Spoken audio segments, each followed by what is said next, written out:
Story time about how one of my male-centered friends lost everything she had behind a man. Just a little bit of background information. When we first became friends, I knew that she was male-centered, but it wasn't to the point where I felt like I had to stop being friends with her. You know how we all have friends who kind of just do dumb stuff when it comes to men? That's how I thought that she was. She also was a very big user of dating apps, and she would always meet men on dating apps and invite them back to her home where she lived alone. And to me, I always thought like, girl, are you crazy? Like, that's not okay. So fast forward, we decide to go to a R&B concert that's at the State Farm Arena. After the concert, we decide to go from the arena to Midtown to have late night happy hour at STK. Everything's good at STK. We're eating, kikiing, having a fine time. I get up and I go to the bathroom, right? So I come back from the bathroom and she like, girl, why this man come up to me and start having a conversation with me? Girl, he was tall. He was 6'7". I said, well, oh, okay. I said, well, where is he, right? She said, oh, he was just getting carry out. I was like, dang, I missed him. I said, did you get his information? Did you get his number or anything? She like, nah, girl, we just was having a quick conversation. So I'm like, okay, well, whatever. So we continue to eat and finish up the rest of the night, right? Now, please keep this in mind for the story. I drove to her house where she lives in Lawrenceville. I parked my car there. We Ubered from her house to State Farm Arena for the concert because we didn't want to deal with parking and all of that. After the concert, the plan was for us to go back to her house and kind of have like a slumber party. So just chill, watch movies, talk, whatever. So we finish eating, and once we finish up, we walk outside of SCK to catch our Uber, and 6'7", we gonna call him 6'7", 6'7" and his friend are outside. Now, the way that she had explained this encounter, I'm expecting to see some Adonis, y'all. I'm expecting to see this tall, just real good looking man, right?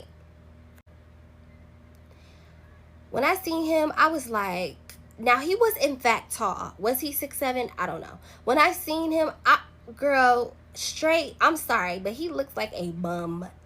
He had on basketball shorts, like flip-flops, and a t-shirt. He didn't have no haircut. I'm like, this the man that you're talking about right now? So when I see him, I'm not impressed at all, right? But at that point, they see each other. He walks up to my friend and is kind of making small talk. Because mind you, we're waiting for our Uber. Or we hadn't ordered our Uber yet, but we were in the process of ordering our Uber. So 6'7" is with a friend, right? And so I'm kind of looking like, I said hi, of course, but I'm kind of looking like... So she's sitting here having conversation, like small talk with this man. And so while I'm waiting, I asked a friend to come snap some pictures of me in front of the STK sign. So he does that. He took some pictures of me, and then we had like little small talk conversation. By the time that happened, our Uber showed up for us to go back to her house. So now our Uber is here, and at this point, I guess my friend is 6'7", have exchanged numbers or social media or whatever. I say bye. We hop in the car. We going back to her house. Remember, I told you that we were in Midtown at STK. She lived in Lawrenceville, which is a good 40-minute drive. So we make it back to her house, and remember, I told you that the plan was for us. I'm thinking the plan is for us to have a sleepover, kiki, watch movies, do whatever, and then I'll leave the next day. When we get back to her house, she tells me, oh yeah, I invited 6'7" and his friend back over here. I said, I'm sorry, what? You did what? Why? She like, oh, we're not going to be doing nothing really, you know what I'm saying? I just want to talk to them more, and we're not doing nothing else, so we might as well invite them over. First of all, we don't know these men from Adam. And while they did not look like threatening men, it's still extremely dangerous. Why would you invite men over that you don't even know to your home? You know what I'm saying? So me, I'm irritated about it, but I'm like, they didn't seem like they was super threatening. And me, I got my pew-pew, so I'm like, even if they try something, you know what I'm saying? I'm like, nuck if you buck, for real. So they come over, it's cool, it's chill, whatever. We end up playing Uno, right? Sitting at the table. And so we play a few games of Uno, and then we kind of break off into having our separate conversations. I'm talking to the friend about his job because he had a very intriguing, interesting job. So we start having conversation about that, and then I notice that my friend and 6'7" are no longer sitting at the table. So after talking to his friend, I'm like, wait a minute, let me go see where they at, just to make sure, like, ain't no funny business going on. So I go upstairs, y'all. Why are they both in her bed? He's in her bed with his outside clothes on, talking about, oh yeah, I'm just up here rubbing her feet, giving her a massage and stuff. I'm like, you got him in the bed with his outside clothes on, and y'all just up here having a whole little good time, and you got him massaging your feet. Like, you don't even know this guy. What are you doing? So at this point, it's gotta be about 1:30. So I'm like, well, I'm about to wrap it up. I'm about to put my pajamas on and probably get in the bed. So yeah. So she like, yeah, it's time to wrap it up. And so I head back downstairs, and they follow me back downstairs to tell 6-7 and his friend goodnight. So we wrap everything up, we tell them goodnight, they leave, and we both go to bed. The next day we have breakfast, and we're kind of just recapping everything and just chit-chatting, right? And so I'm like, asking her, I'm like, so did you like him, or were you feeling him? Are you interested in him? She like, girl, no. She like, girl, I am going to block him. I don't like him at all. He is not my type. No. I'm like, oh, okay. I'm like, yeah, I figured that he wouldn't be your type, blah blah blah. I'm like, okay, cool, right? Never spoke nothing else of them. So fast forward a few months later, me and her go and we have dinner just to catch up and chit chat. So I bring it up like, oh yeah, have you talked to those guys from that night at the concert? She like, girl, no. She like, I blocked them and never talked to him. I was like, oh, okay, bet. Never, I'm thinking I'm never gonna hear from about them again. It's gonna get good, y'all. I promise. Please just stick through this with me. Okay, I'm back, y'all, for part 2. So after me and my friend had dinner, life started getting really, really difficult for her. Like, she lost her mom and her sister, like, within weeks of each other. And she was the person in the family that was in charge of everything. So she had to plan the funerals, and it was just a lot going on, right? And so, me just as her friend on the outside looking in, I'm like, girl, if you need anything, let me know. If there's anything I can do, if you just want to talk, like, whatever, like, I'm here for you. Our communication during this time was patchy, but I expected it to be like that because, it was a lot going on in her life. So I wasn't, I didn't feel no type of way that we were not talking that much. So once things with her family died down, I get this text message from her. She like, yeah, I'm thinking about moving to Texas. So I'm like, oh, okay, that's cool. You know what I'm saying? She was born and raised in Georgia, and she was going through a lot within her life. And so I'm like, moving to Texas might be a fresh start. But things was moving super duper fast, y'all. Like, very weirdly fast. Like, within the month, she had quit her job, sold all of her stuff in her townhome, put her house on the market. Like, it was moving expeditiously. So I'm like, okay, you say you want to move to Texas, and literally a few weeks later you done already sold all your stuff. But maybe, she was just that determined to get out of Georgia. So that's understandable.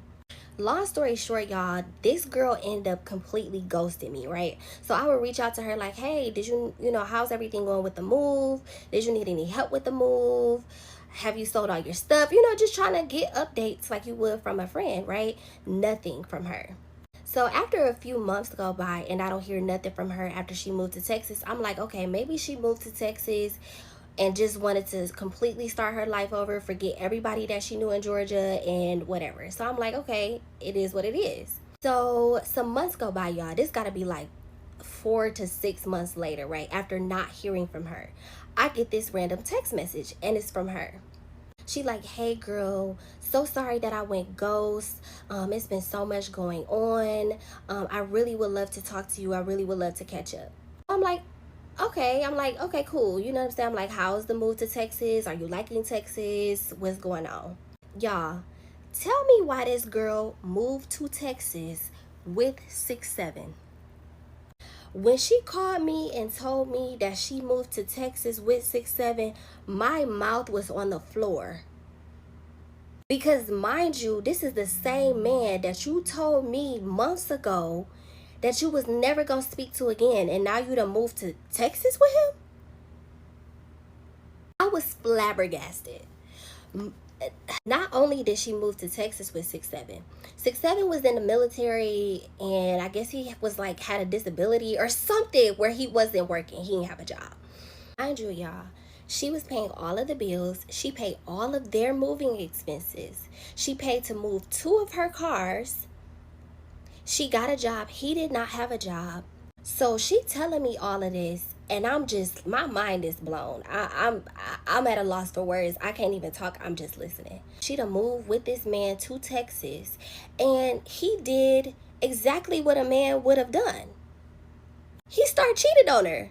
Hello. So she finds out that he starts cheating on her, right? Because apparently, obviously, they moved to Texas together. They became together in a relationship. I missed all of that, right? She didn't tell me.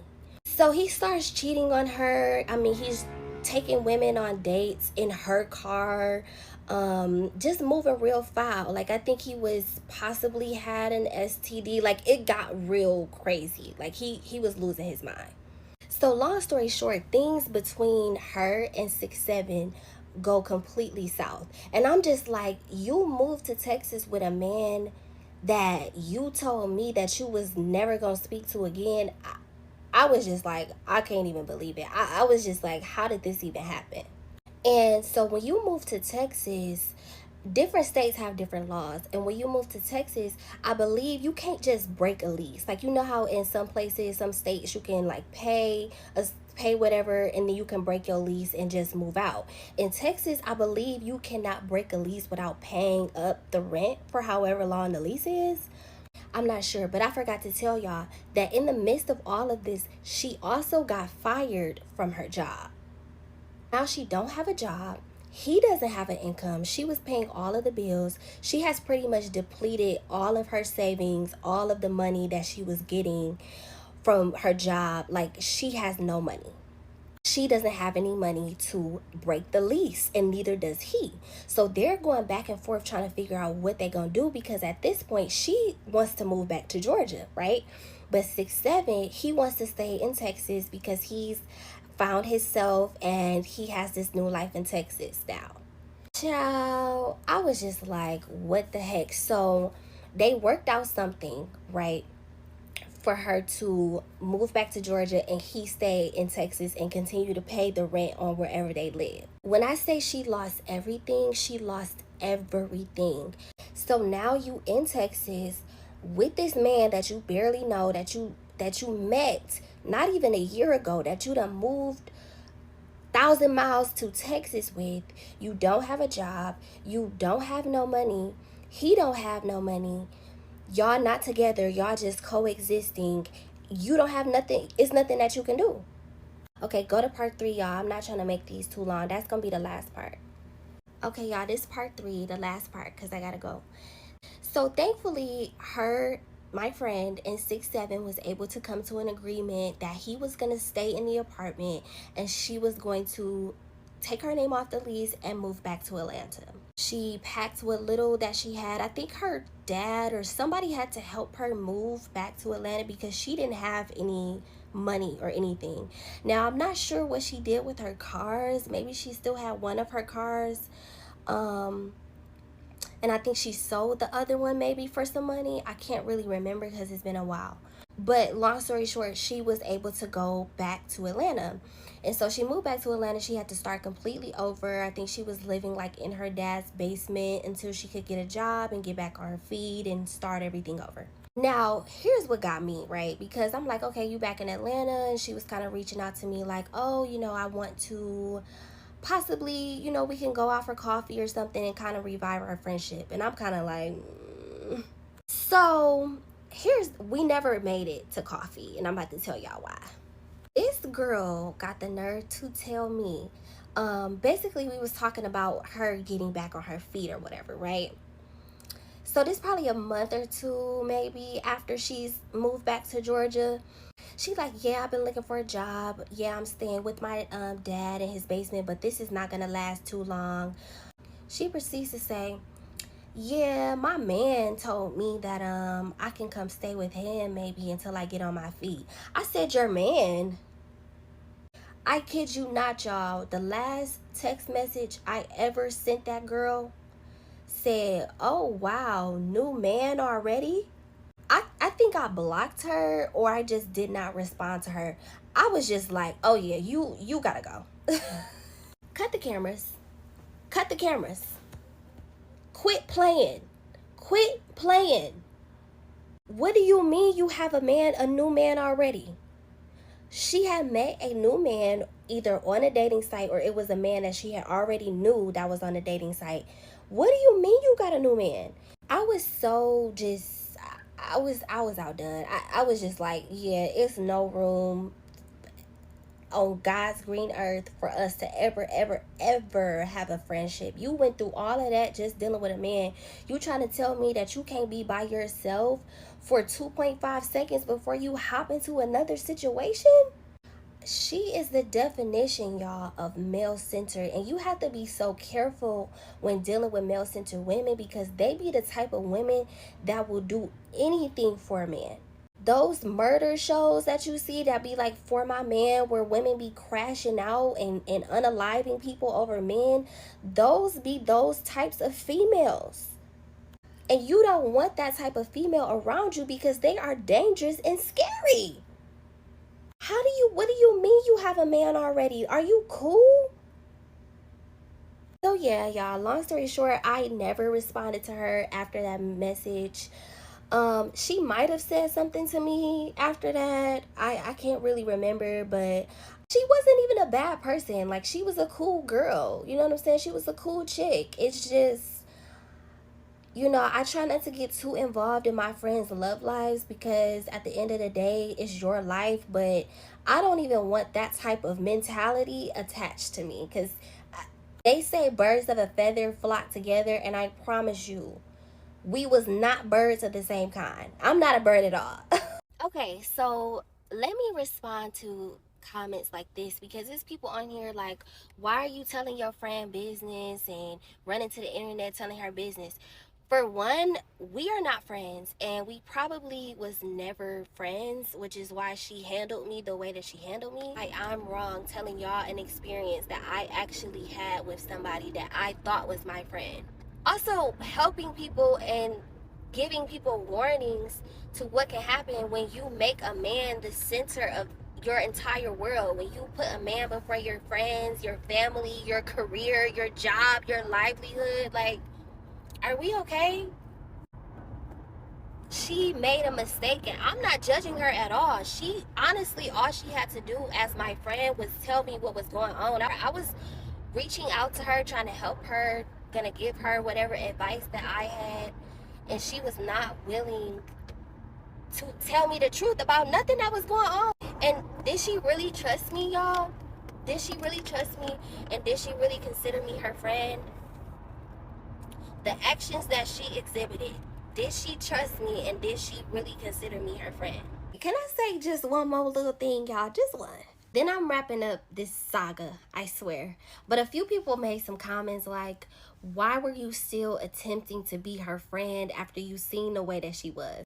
I try to be a very forgiving person because it aligns with my spiritual beliefs, right? So I believe if you forgive those around you, then God will forgive you for the nonsense that you do. So I try to be as forgiving as possible. However, I cannot deal with people who don't understand that it's the principle of things. It's never really what you did, but how you did it. And what makes stuff worse a lot of times for me is knowing that if the roles was reversed, you would be losing your mind. And that's the problem that I feel like I always have within friendships or just relationships in general, is people are always doing things to me that I would never do to them, or handling me in a way that I would never handle them. You know what I'm saying? I'm really always like, why you being weird to me? Like, and I think it's the ex people pleaser in me, because I used to always just sacrifice how I would feel to make people comfortable, or make sure, everybody else was good as opposed to my needs. But having that attitude and going with the flow of things and trying to just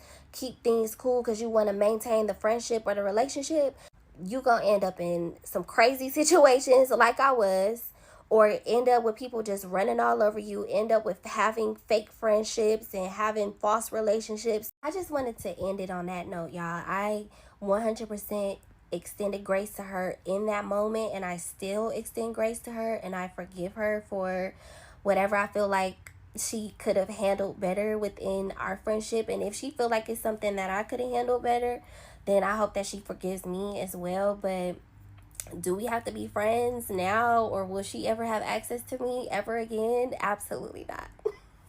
I already know y'all bitches want a story time, so here we go. Okay, damn. Story time, the time I got exposed. Ooh.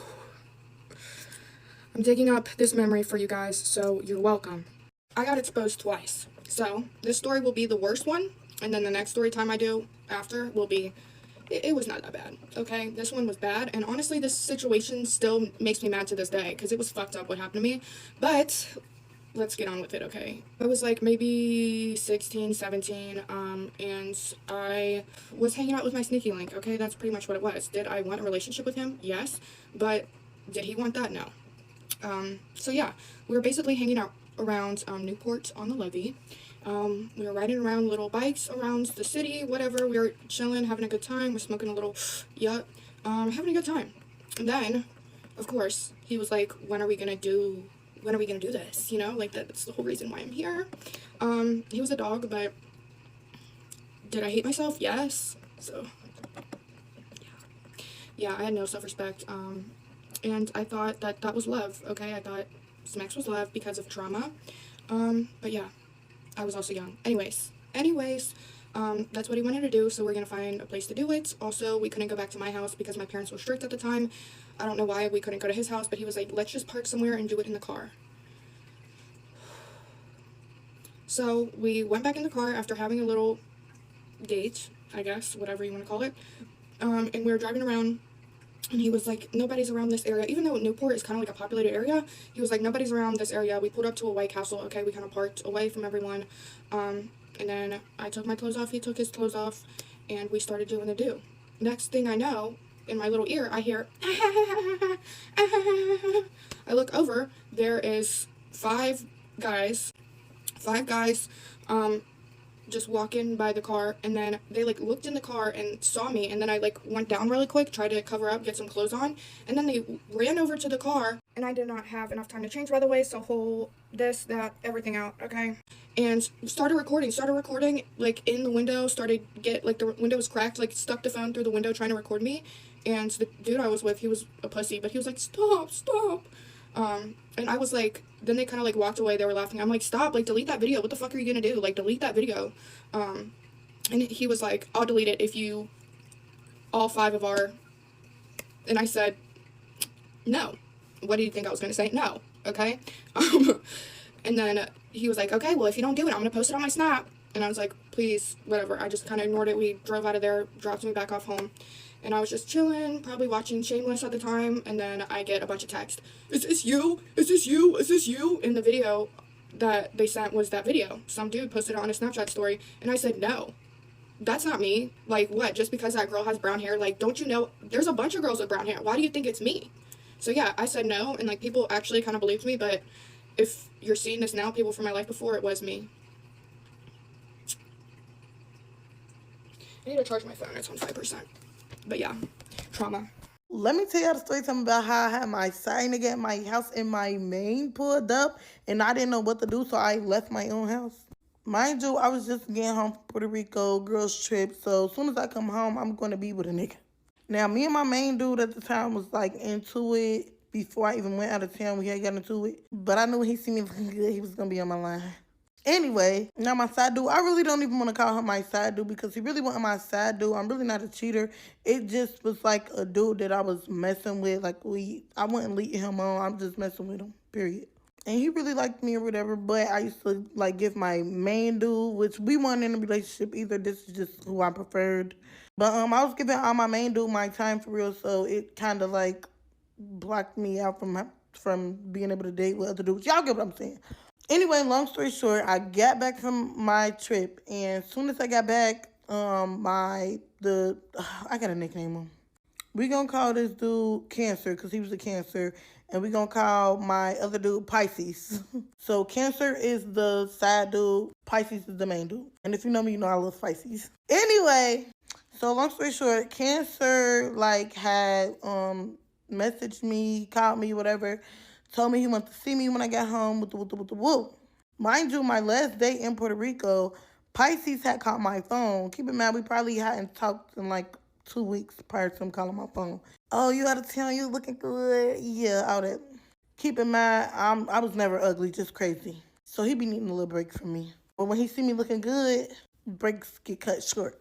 So anywho, Cancer texts me. He like, I want to see me with the wolf. Mind you, I ain't heard from Pisces since Puerto Rico. I'm in America now. I'm in Ohio now. Why you ain't ring my line? Because mind y'all, me and him, the way we set up, I'm not calling his phone. You got to call me.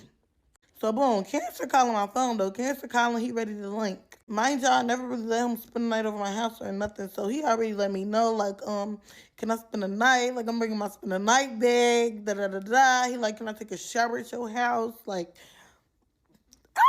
so I'm like, all right, let me go ahead and be nice to Cancer this little one time. I'm looking good, like feeling good, whatever. So, I tell him it was cool to take a shower at my house, like bring everything. Like you can spend the night. All right. So he already let me know that he was gonna be like 2 hours, I think. And I ended up door dashing me some food. I think I had ordered me some Outback because I'm not about to wait on you to eat. I'm starving. I've been on the plane all day. So I ended up door dashing me some Outback. And he ended up calling me like, oh, well, I'm going to just come down with the whoop. So I was even irritated because I just door dashed myself some food and you could have bought me some. So, boom, he on the way, my food on the way. So he get there before the food get there. And he come in, he like, I'm going to just take my shirt now so we can chill with the whoop. So, I had him a towel, a rag, all that. Mind y'all, as I'm giving him his towel and a rag, my food pulls up. Like, so he's telling me, like, I'm going to wait till you get back in here from grabbing the food before I get in the shower. So y'all know I go outside, I grab my food, my dasher couldn't find the door or whatever, so it took me a little minute. He came outside to check on me. Y'all know as soon as he went in the house, Pisces called. So I answered Pisces ASAP. Like at this point, I don't even care about the door dasher or nothing. Y'all hung up on the dasher and answered Pisces. What up? So he like, what you doing? I'm like, nothing, chilling. Kid free, made it home safely. What you doing? Y'all know he said I'm finna pull up.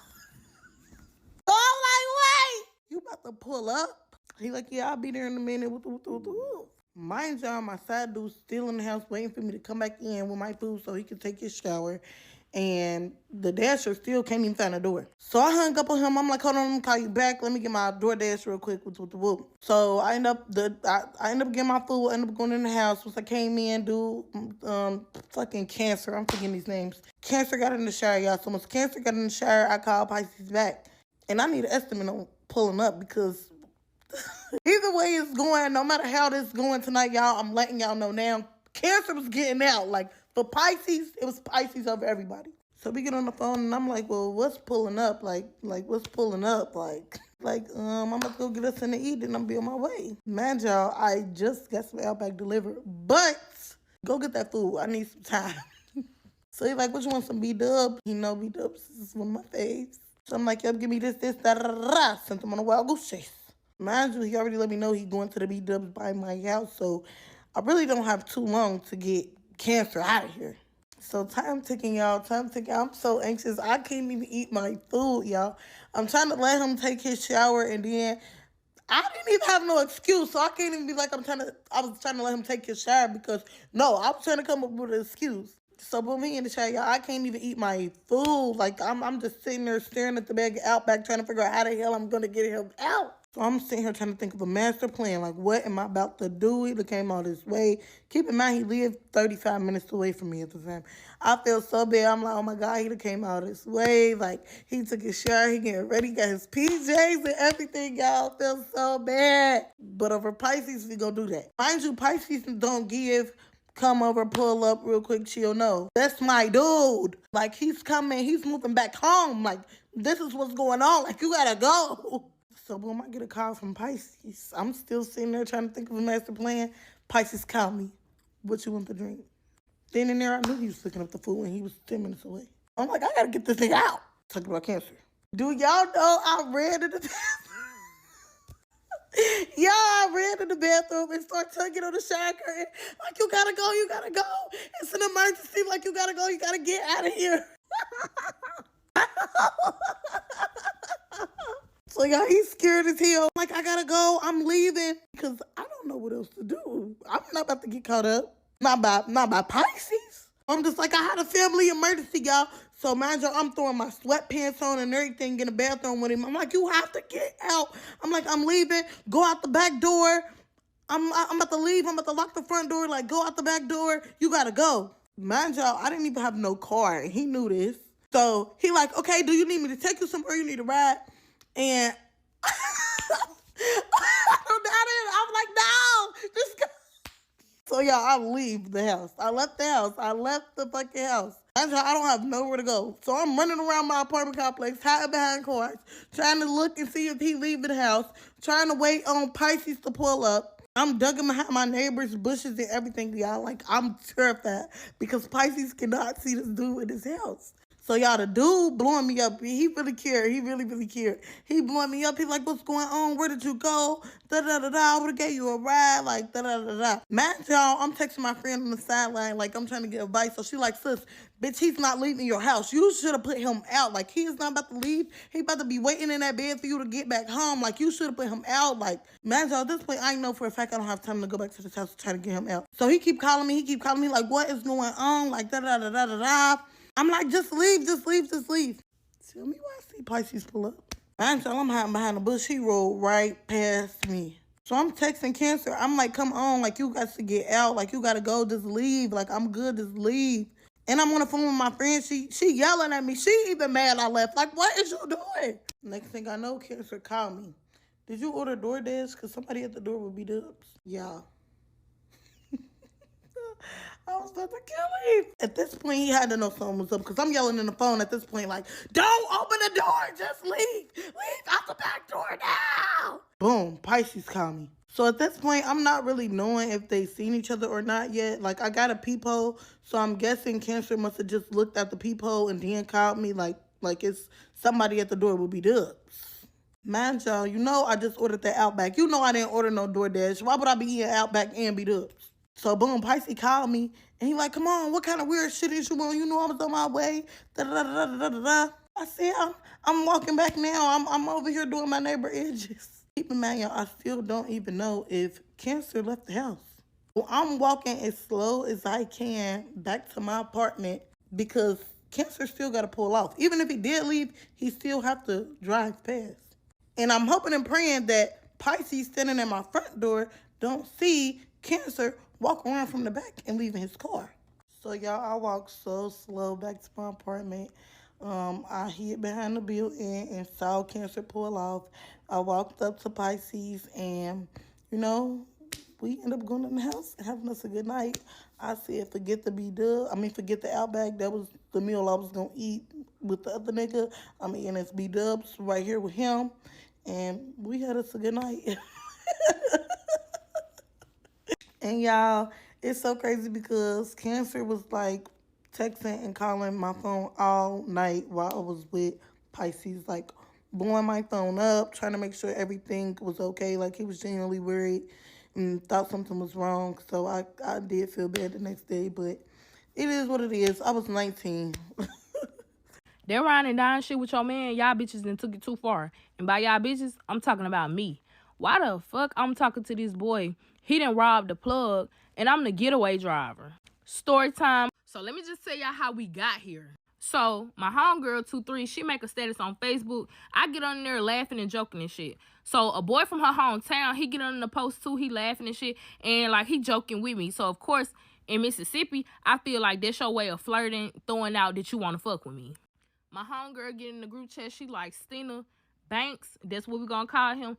He said he want to fuck with you. So instantly I get on Banks' Facebook page and I see that he lives in Hattiesburg. At the time, I have me an apartment in Hattiesburg also. So I laugh at my friend message because what he want with a pregnant woman? She like, girl, he might take care of that baby. You never know. Like, get his ass a chance. So I tell her, okay, tell him to hit me up on Messenger. Instantly, I get a text from his ass. So I finally get him my number through Messenger. So while I'm texting Bank, I'm really not like giving it my all because my baby daddy made sure to tell me every day, niggas don't want you, they only want to have sex with you. So my homegirl 23 hit me and Penny up and she was like, hey, I want y'all to be at my baby shower. I will come get y'all because I know y'all don't have cars. So the day comes, she come get us and she telling us like her baby shower is the next day, but she want us to stay down there for the whole weekend and let's get a hotel or whatever. So I text Banks while we in the hotel room. Hold on, wait, let me rewind. Banks and 23, they is from the same hometown. We gonna say Memphis. So we in Memphis with 2-3 at the hotel room, and I'm texting Banks at the time. I tell Banks, hey, I'm down here. I want to come see you or whatever. So I tell 2-3 like, hey, I'm finna go with Banks for a little while. I'll probably be back. I'm not for sure. So she tell me before I leave out the door, she like, hey, be safe. If you're thinking about having sex with him, use protection. Please, please, please be safe. So the whole time while I'm going down the elevator, I'm just thinking about what 2-3 just told me. What the fuck she mean be safe, use protection? Like, I don't know why in my head I'm thinking like, oh, this boy have HIV or AIDS. So I instantly get scared. I get in the car with Banks, and when I get in the car, like, Banks ain't talking. He ain't saying shit. He asks me, am I hungry? I tell him, yeah. He go get me something to eat, and we make it to his house. So when we make it to his house, I'm thinking, like, to myself, like, what his mama gonna say? Like, I'm walking in his house, like, big as hell, pregnant. She know I'm not, like, he's not my baby daddy. Like, what the fuck is his people gonna say? Because so, y'all, I'm scared. Walk in the house, he like, what's wrong with you? Like, are you nervous? Like, what's going on? I'm telling him, like, I'm not nervous. He like, we the only ones here. His mama was gone out of town at the time. So I was like, whew, thank God. So I noticed like Banks got a stank smell to him. I'm like, what the fuck you been doing? He tell me like he been running all day. You know, down here in Mississippi, they race on feet. So I tell him like, well, you need to go take you a damn bath. Like, your ass stink. So he go in there and take him a bath. Like I told y'all, I am pregnant. So at the time, I can't wait till he come out the bathroom to go pee. So while he take him a shower, the glass is fogged up. So I'm telling him like, I gotta pee. So I sit on the toilet and I pee. While I'm doing that, I see his phone. Y'all, he done gave me his password to his phone to change the song while he in the shower. So I changed the song, and I noticed that a female is texting their goddamn phone. So instantly, I put that motherfucker down because, bitch, I ain't over here for that. Like, I ain't even got time for that, really. Like, I'm pregnant. I ain't in the mood to see nothing. Come back for part 2. By the time you see this video, part 2 is already posted. Y'all already know if I go over 4 minutes, it's not going to post right. So, go to part 2. So, part 2 of my boyfriend robbing the plug, and I'm the getaway driver. So, I left off in part 1 where I get in the bathroom with him and a bitch texting his phone. So, like I told y'all, I'm pregnant at the time, and I don't want to see this shit. Like, I don't want to go through no heartbreak, none of that while I'm pregnant. So, I put his goddamn phone down, and I go back in the room, the same room that he took me to when we first got in the house. So, I wait a little time, and he finally, like, drying off, and he now coming in the room with me. So, he finally get in the room, and all I remember is us going to sleep that night. So, boom, we wake up the next morning. He asked me, do I want any breakfast before he take me back to the same hotel me and 2-3 and Penny was staying in. I tell him, like, yeah, you go get me this or whatever. He take me to go get breakfast, and we make it back to the hotel room. So, I make it back to the hotel room. It's now 2-3, Penny, me, and 2-3 cousin. So while I make it back to the hotel room, she like, girl, what happened? Like, tell me the details. So I tell her like, oh, his ass was born as fuck. I don't know what the fuck y'all had me going over this nigga house for. Like, this nigga born as shit. So Jordan cousin is a boy. He like, you ain't finna be talking about my homeboy. Like, my homeboy ain't lame. That nigga ain't born. Like, what the fuck you got going on? So I'm like, I don't know what the fuck you talking about. That nigga is lame as fuck. So this the day of the baby shower. It comes, we go to her baby shower, everything goes good. I tell her like, hey, I'm not going back to the hotel with y'all. I'm gonna try to go back over Banks' house and like see if he's really boring and lame like I think he is, because I be confusing the two, boring and lame, with shy, because maybe he was just shy the first day that he met me. And y'all, that's what it was. His ass was shy. That's why he wasn't talking. So I go over his house the next day, and y'all, this time when I go over there, I'm recording videos of him, recording us, and like we really having fun. So I don't know what had got into me. Like, y'all, I'm posting this boy. I'm sitting here like, do anybody fuck with Banks? Cause this mine. I been y'all fingers back about my man. Doing little shit like that. Posting that shit on my fucking on my public story. Like, what is wrong with me? So now it come to the time where 2-3 is finna take me and Penny back home. We go back home and I'm still texting Banks. So Banks, he go back to Hattiesburg, and I'm to the point where I want to be with Banks. So I'm telling Banks like, hey, I'm going to come down to the Hattiesburg to my apartment, and we're going to be with each other.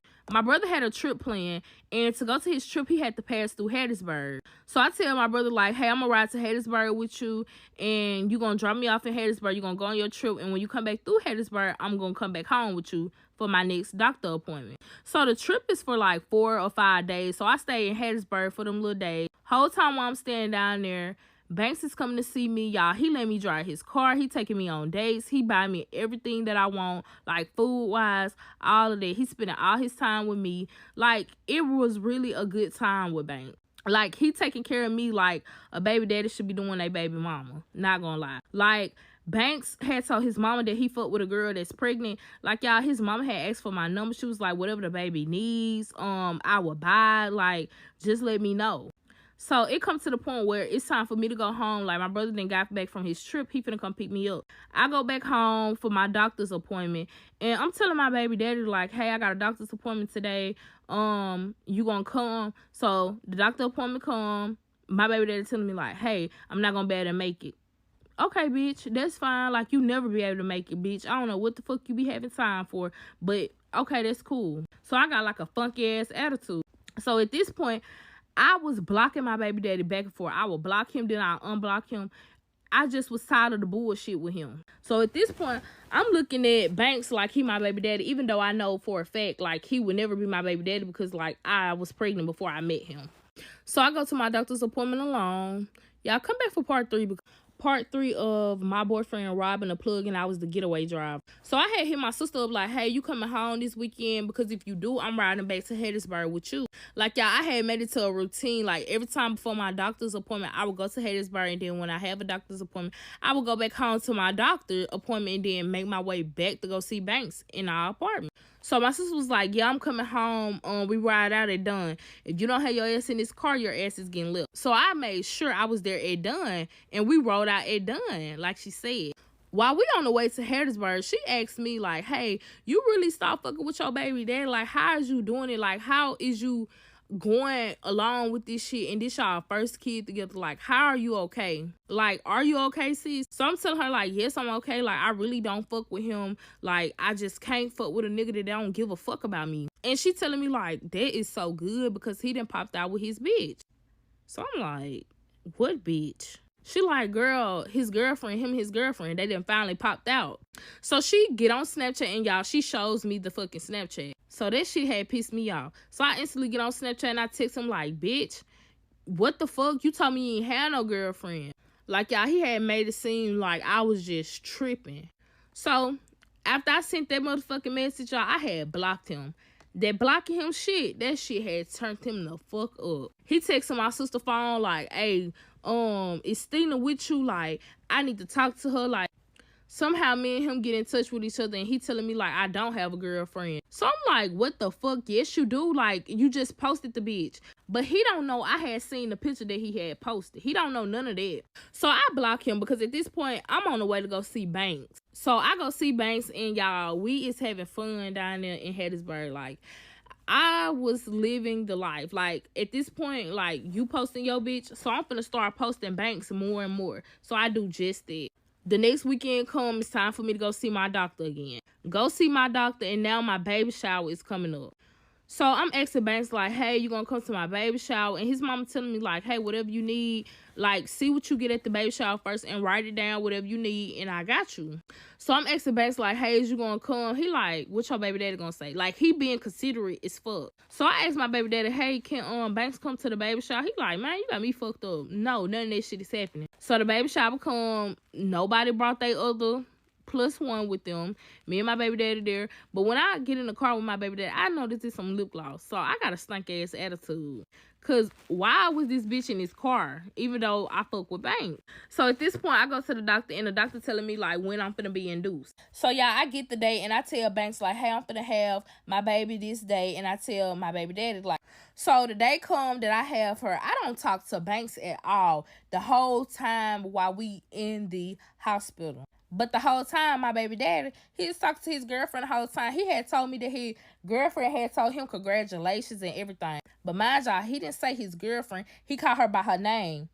And remember when my sister was telling me like him and his girlfriend had popped out, she had said the same name. So I'm just putting it together like, oh, he talked to his motherfucking girlfriend while we here. Mind y'all, while I'm in labor, I'm asking him, please hold my hand, because this shit is turning. Like the contractions I was going through, it was turning so bad. Y'all, he over there on his phone texting, so I don't know what the fuck going on. Whole time I'm thinking he on his phone texting. Y'all know he's going through my goddamn phone, y'all. He still to this day say he wasn't going through my phone. But y'all, the whole time I'm in labor, y'all, he asked me about niggas. He asked me, You fuck with Pooh Bell? So I'm like, what the fuck? I don't fuck with no fucking Pooh Bell. Why the fuck would you ask me that? Yeah, I'm going off, knowing damn well I fuck with Pooh Bell. Come back for the next part. Part 4. Love will make you do some crazy ass shit. Cause why the fuck my boyfriend robbed the motherfucking plug and I was the getaway driver. So we left off in part 3 when I was telling y'all that my baby daddy was going through my phone while I was fucking in labor. So he get to asking me like, you fuck with Pooh Bear? And I'm telling him, nah, bitch, I don't fuck with no Pooh Bear. Because the only nigga he know about is Banks at the time. So I'm going to keep it in his head that I fuck with Banks. And I don't fuck with no fucking Pooh Bear. So I can't lie.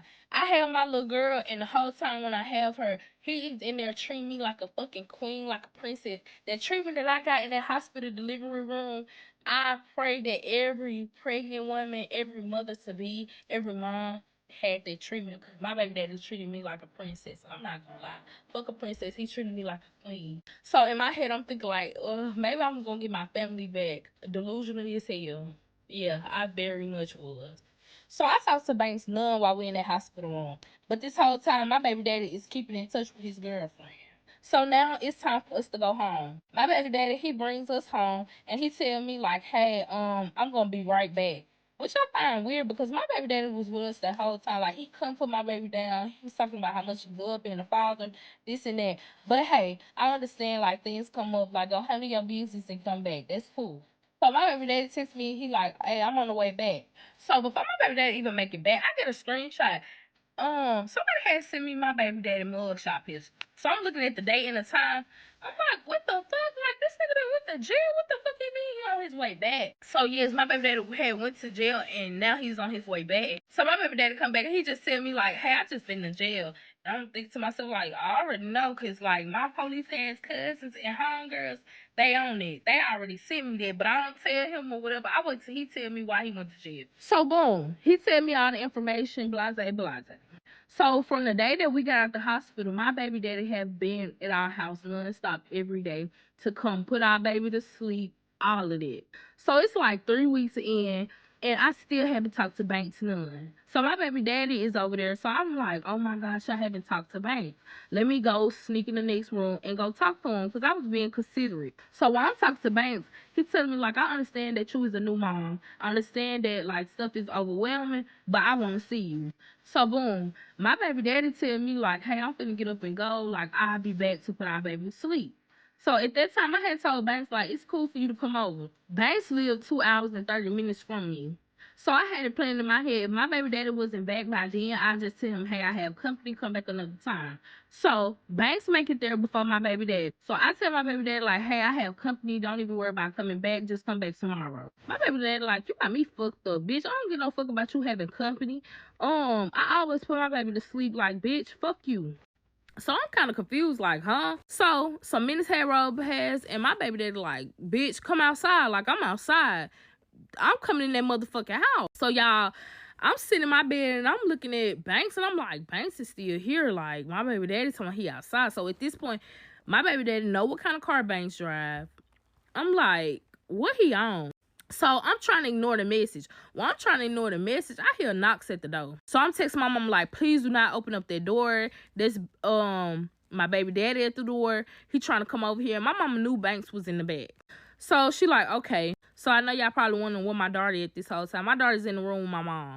So I tell Banks like, excuse me, like, let me go see who at the door. So I go to the door and I beg my baby daddy like, please don't do this right now. I have company. Like, we not doing nothing. Like, we ain't know nothing, but hey, I haven't fucked with this nigga in a minute because, like, I was so tired of with you. He like, bitch, I ain't trying to hear that shit. I'm trying to put my daughter to sleep. I'm like, hey, she's already asleep. Like, she's a newborn. She always sleep. Like, it's nothing for you to do here. So he like, bitch, you got me fucked up. Like, I'm trying to come in. Like, move out the fucking way. I'll come in there, bitch. So, y'all, I'm wrestling with him at the door. Like, we tugging on the fucking door. Like, please don't do this right now. So he let go of the door. He let me shut the door and lock the door. So I make it back there in the back room with Banks. So when I get up there with Banks, like, y'all, I'm still on my phone arguing with my baby daddy. Like, bitch, you got me fucked up. You finna let me come in there and get my child. Like, bitch, I'll come through this motherfucking door. Like, y'all, it's just so much. So when I'm texting back fast as hell, I'm looking at Banks. Banks looking at me. I'm like, He like, So at this point, Banks say, man, shit. And I'm looking like, okay. So I'm telling him like, hey, that's my baby daddy at the door. This motherfucker done went crazy. He like, yeah, your baby daddy is crazy for texting my goddamn phone. Texting your phone? You know my baby daddy? He like, yeah, we texting, having words right now. Y'all come back, goddamn. So part 5, my baby daddy and my boyfriend at the time, they get into it. So my baby daddy is so foul at the shit that he's saying to my boyfriend. Like, he like, bitch, y'all trying to play house with my baby. The whole time, we not trying to play house. My baby's in there with my mom, and my boyfriend is in my room. So at this time, I'm like this is too much for me. This is getting like too much for me. So I'm like, hey, are you finna go? Look out the window. My baby daddy's gone. So I'm telling him like everything is safe. Like, it's okay for you to leave. So boom. These next few days pass by. My baby daddy and my boyfriend at the time, they into it bad as fuck. So they get into it so bad that my baby daddy is posting Banks dead people on his goddamn story. He posting like they tombstones, like fuck this nigga, like posting articles of what happened to his dead people. He posting the articles and he trolling bad as fuck. Like, it had got so fucking bad that my baby daddy had Banks' fucking address. And one thing about Banks, he stayed on the dead end, so he know exactly who lived on that dead end. Because when you from Mississippi and you stay on the dead end, most of the time you been living on that dead end for years. You know exactly what car's supposed to be riding up and down that motherfucking dead end. My baby daddy told me, so he gonna go to Banks' house and shoot that motherfucker up. So at this point, I'm like, hey Banks, this too much. I don't want no more shit with you. Like, we could really call it a quits. I never wish the shit that my baby daddy was doing to Banks. I don't wish that shit on nobody. So we could call it a quits. So I stopped talking to Banks. So some weeks pass by and I tell my baby daddy like, hey, I need some help with Treasure. My mama and daddy's gone out of town. And y'all know when y'all freshly have a child, y'all have stitches down there. Like, whatever you pick up, it feel like you about to bust down there. So his parents tell me like, hey, you can come stay here while your parents out of town and we'll help you with the child. So I do just that. And when I stay at their house, I'm not getting as much help with him. So I tell him like, hey, she could stay here. I'm gonna go back home. I just need me some damn rest. So he go take me home or whatever. And when he go take me home, I noticed that he's getting out the car and he getting my baby out the car. I'm like, what are you doing? She's going back with you. He like, hey, I gotta go run and do something right quick. Like, I'm gonna come back and pick her up, I swear. So we bring my baby in the house. When we bring my baby in the house, literally, I'm laying down, like, really getting comfortable. He texts me like, hey, I'm outside to come pick her up. So I open up the door, and y'all, he walks in the door like, okay, cool. But as he walk in the door, I notice like he is fidgetive. He is like walking around trying to grab shit real fast. So I'm like, what the fuck is wrong with him? But hey, all right. So when he grabbed my daughter, I'm grabbing her book bag because he grabbing her. So I'm grabbing her book bag so I can take it to the car. He like, give it to me. I got it. So I'm confused. Like, what the fuck is he hiding? So I'm like, what's going on? But I don't say nothing to him because I'm going to figure it out. I'm the queen of figuring shit out. So I'm so adamant of getting out the house to see, like, what is he trying to hide? He telling me, like, I got it. I got her. You ain't got to come outside. When he say that, I knew, like, I got to come outside. Because what you mean I don't got to come outside at my motherfucking house with my fucking daughter? I'm coming outside. So he tell me at the door, like, hey, my cousin is inside the car. So I'm like, okay, let me bring my baby bag outside. Like, that's cool. I don't care about that. So when I make it to the car, I say, hey, baby daddy cousin. She look at me and I look at her. Mind you, this the same girl on that fucking picture that my sister showed me. So when she turn around and look at me crazy, I say, you not his cousin? She like, no, I'm not his cousin. So I'm like, y'all talk? She like, yeah, something like that. So I instantly grab my baby up out that car. I'm like, bitch, you got me fucked up. Like, bitch, I done cut my nigga off. You got my daughter around a girl and I just cut my nigga off for that. Like, no way. And I tell her, like, no disrespect, but my baby ain't even had her shot. She ain't even 6 weeks. Like, I want to meet you first because I know my baby gonna have step parents. I want to meet you first before, like, she just be around anybody. And I was like, I hope you understand. She told me she understood everything. But it was more so I had a problem with you because I just cut off my man. Like, what the fuck? So, we had a big ass fight. So, at this point, I don't talk to Banks no more, and I don't talk to my baby dad no more. And also, let me rewind. When I was staying in Hattiesburg in my apartment, I had got a message from somebody and they was like, hey, is this Stina? So at the time, I didn't know who the fuck had texted me. So I'm like, who the fuck is this? And I say, hey, like, who is this? And they like, hey, if you talk to Banks, you need to leave that nigga alone because that nigga ain't shit. So at this point, I don't know if this my baby daddy texting or if this, somebody that Banks know. So I had told Banks about it, and y'all, he laughing like he don't know who the fuck this is. But the whole time, he knew exactly who the fuck it was. So let me just add that in. So cool. Since I don't talk to now one of them, it's rolling around to my 6 weeks and I am healed now. So I know I want me some. I ain't gonna lie. I wanted some, so I knew exactly who the fuck to hit up. So I hit up Pooh Bear, the same motherfucking Pooh Bear that my baby daddy was questioning me about in that motherfucking hospital. Come back for the next part. Part 6 of my boyfriend robbed the plug and I ain't find out until I was the getaway driver. So I left off in part 5 where I say my baby daddy had went through my phone and he was asking me about a boy named Pooh Bear while I was in labor, y'all. So at this point, I'm not talking to Banks no more and I'm not talking to my baby daddy no more. So I had hit up Pooh Bear. Yeah, the same Pooh Bear that my baby daddy would ask me about while I was in that labor and delivery room. Because my 6 weeks was over. So when I hit up Pooh Bear, like, we got this little thing. When we hit each other up, we already know what it mean. Like, drop everything. Like, come on with it. So when I had hit up Pooh Bear, I was like, I need that. And he was like, shit, you already know where to come when you need that. Like, come to my apartment. So I'm telling Pooh Bear, like, okay, I'm going to be there at such and such time. So I drive all the way to Starville to Pooh Bear house. Remember, y'all, I'm saying Starville, Mississippi, because this where everything fucking went down it. But anyways, I finally get to Pooh Bear house. And when I get to Pooh Bear house, we get straight to it. Like, I'm talking about rounds after rounds after rounds after rounds.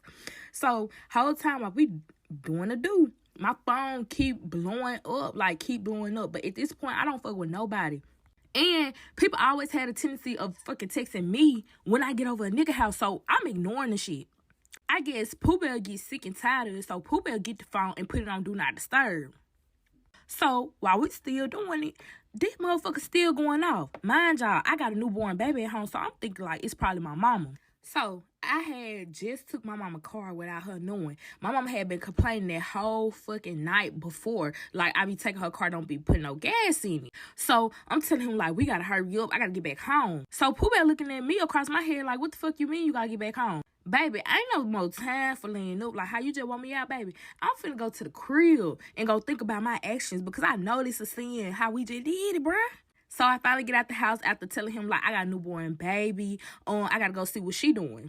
So, y'all, I'm driving back home. Like, I'm listening to all the slow music, like, really reminiscing about shit an hour or some minutes ago. So when I finally get to the house, y'all, I go in the house, put my mama keys back or whatever, and I go in there and take me a shower. Still not thinking to check my phone because that bitch was blowing up the whole time while I was at this nigga house. So when I'm getting out the shower, I get a missed call from Banks. I told y'all me and Banks don't fuck with each other no more, so I don't know what the fuck he calling my phone for. So right when I'm finna call Banks back, he texts me 911, 911, it's emergency, please come quick. So y'all, I look at the location because I'm not driving all the way to Memphis tonight. So I look at the location. The location is in Starville. So instantly, I get kind of a little pissed because what the fuck you doing this close to my house and didn't even tell me you did close to my house and you don't even know nobody down here. Like, first mind, he would have been. Before I could even text back, I get a call from Banks' homeboy. Banks' homeboy get on the phone. He like, hey, Banks needs you right quick. Like, please hurry up and go find him. Go find him. So I should have knew then it was bullshit. So I drive, I put on my clothes, and boom, I go get my mama keys again. Mind y'all, my mama car has no tint on it at all. Remember that in the whole story. Remember, no tint on this motherfucking car. So boom, I make it all the way back to fucking Starville. So I'm pulling up to where he's telling me that he's at. When I get there, y'all, it's a dirt-ass road. Y'all know them country-ass roads that only one person car could drive down. So when I'm driving, it's rabbits passing me, it's frogs passing my car, it's deers, it's all kind of fucking animals. So y'all, I'm scared. Mind y'all, while I'm on this road, I don't see no fucking houses. So I'm like, what the fuck he's at? So the location keeps stopping me in the middle of the road, like nothing is there. So I'm calling him like, tell me where you at. Resend the location or something. So, y'all, he resend the location, y'all. While I look at the location, it say he in the motherfucking So, I'm calling him because his phone finna go dead. That's why his homeboy called me. Y'all, why the fuck he tell me, oh, I am in the river? So, I'm still confused, like, what the fuck So, I ain't gonna lie, y'all. By the time me and Banks got done doing all of that over the phone, his homeboys calling me to try to figure out where he was at. Y'all, it's like now probably like 12 or 1 o'clock in the morning. Mind y'all, my mama had been complaining about her motherfucking car, so bitch, you need to hurry up getting this car because I gotta take this bitch back before she wakes up. So y'all, still Banks is not in the motherfucking car. So I'm just calling his phone. He like, hey, I cannot be on the phone that long. My shit is on 1. So he telling me, stay in the middle of the street. Just flash your lights back and forth. Just keep flashing them until I find you. So y'all, I'm doing it. 30 minutes that passed by, he finally found my damn car. So boom, when he get in the car, y'all, I'm looking at him. Y'all, he's soaking wet. He dirty. He stinks. So I'm like, what the fuck is going on? But I'm not asking him. I'm just trying to put the shit together in my head because what is going on? Because y'all, he was breathing hard as hell. So now at this point, Banks get in the car and he telling me like, hey, my homeboys is with me. We cannot leave my homeboys. We got to go find them. So y'all, I'm confused because I thought I was coming to get you. I did not know I was coming to get your homeboys too. So boom. His phone's died, so he can't call them. So we go to the fucking gas station so he can go get a charger. Mind you, while we doing that, I go load up on some gas. Let me tell y'all, I was a dumb bitch because I paid for the gas, paid for his charger and all that. Y'all, come back for the next part.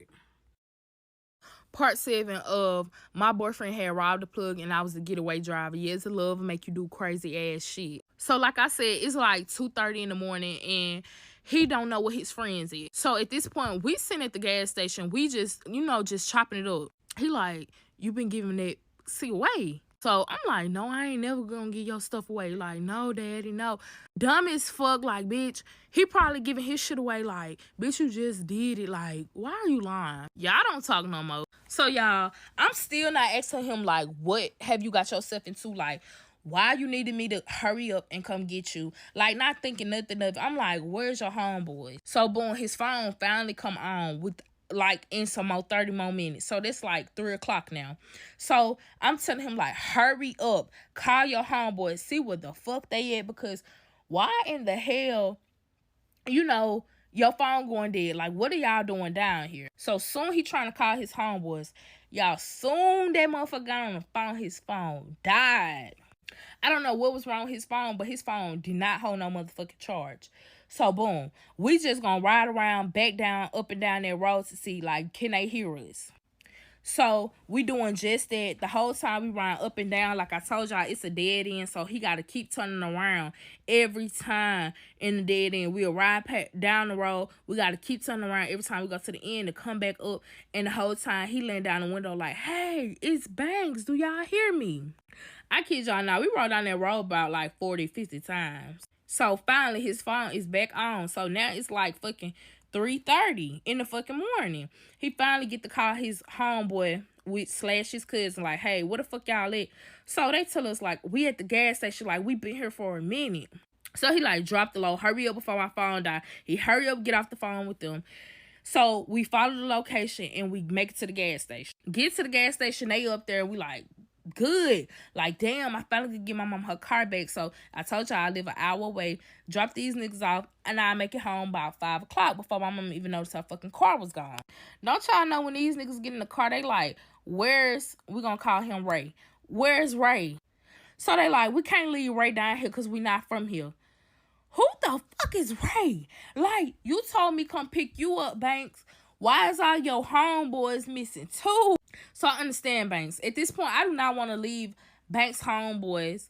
And I picked up Banks. And I don't want to leave them and then something happened to this boy. So I'm looking around for him too.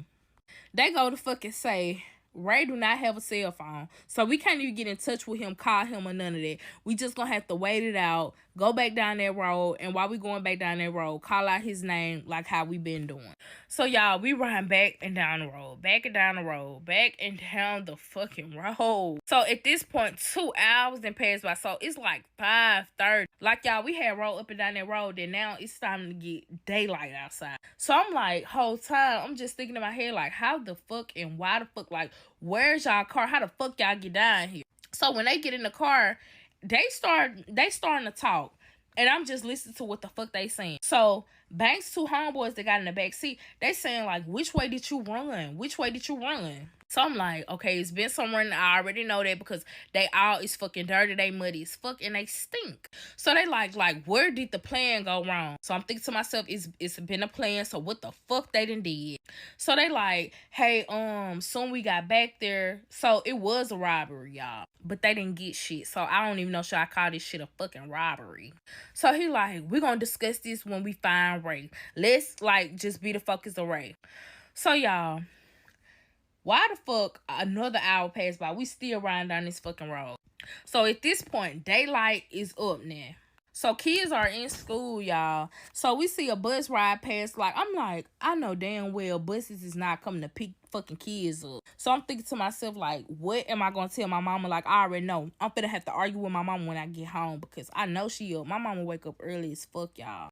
So when we ride back down this road this last fucking time, y'all, we make it to the dead end part. We turn the fucking car around and ride back through. When we ride back through, y'all, I'm riding slow. I'm creeping. I notice I see Banks' car in his driveway. When I see Banks' car, I notice that his car is on flat. So I'm like, what the fuck? As I keep creeping on it, I see bullet holes. So somebody done shot this motherfucking car up, y'all. So we keep creeping up the motherfucking road. Mind y'all, I told y'all I'm in my mama motherfucking car. My mama car don't have no tint on it. All I see is men standing out there in their front yard with long ass pum-pums like the size of their fucking legs. And all I see is motherfuckers pointing at the fucking car road.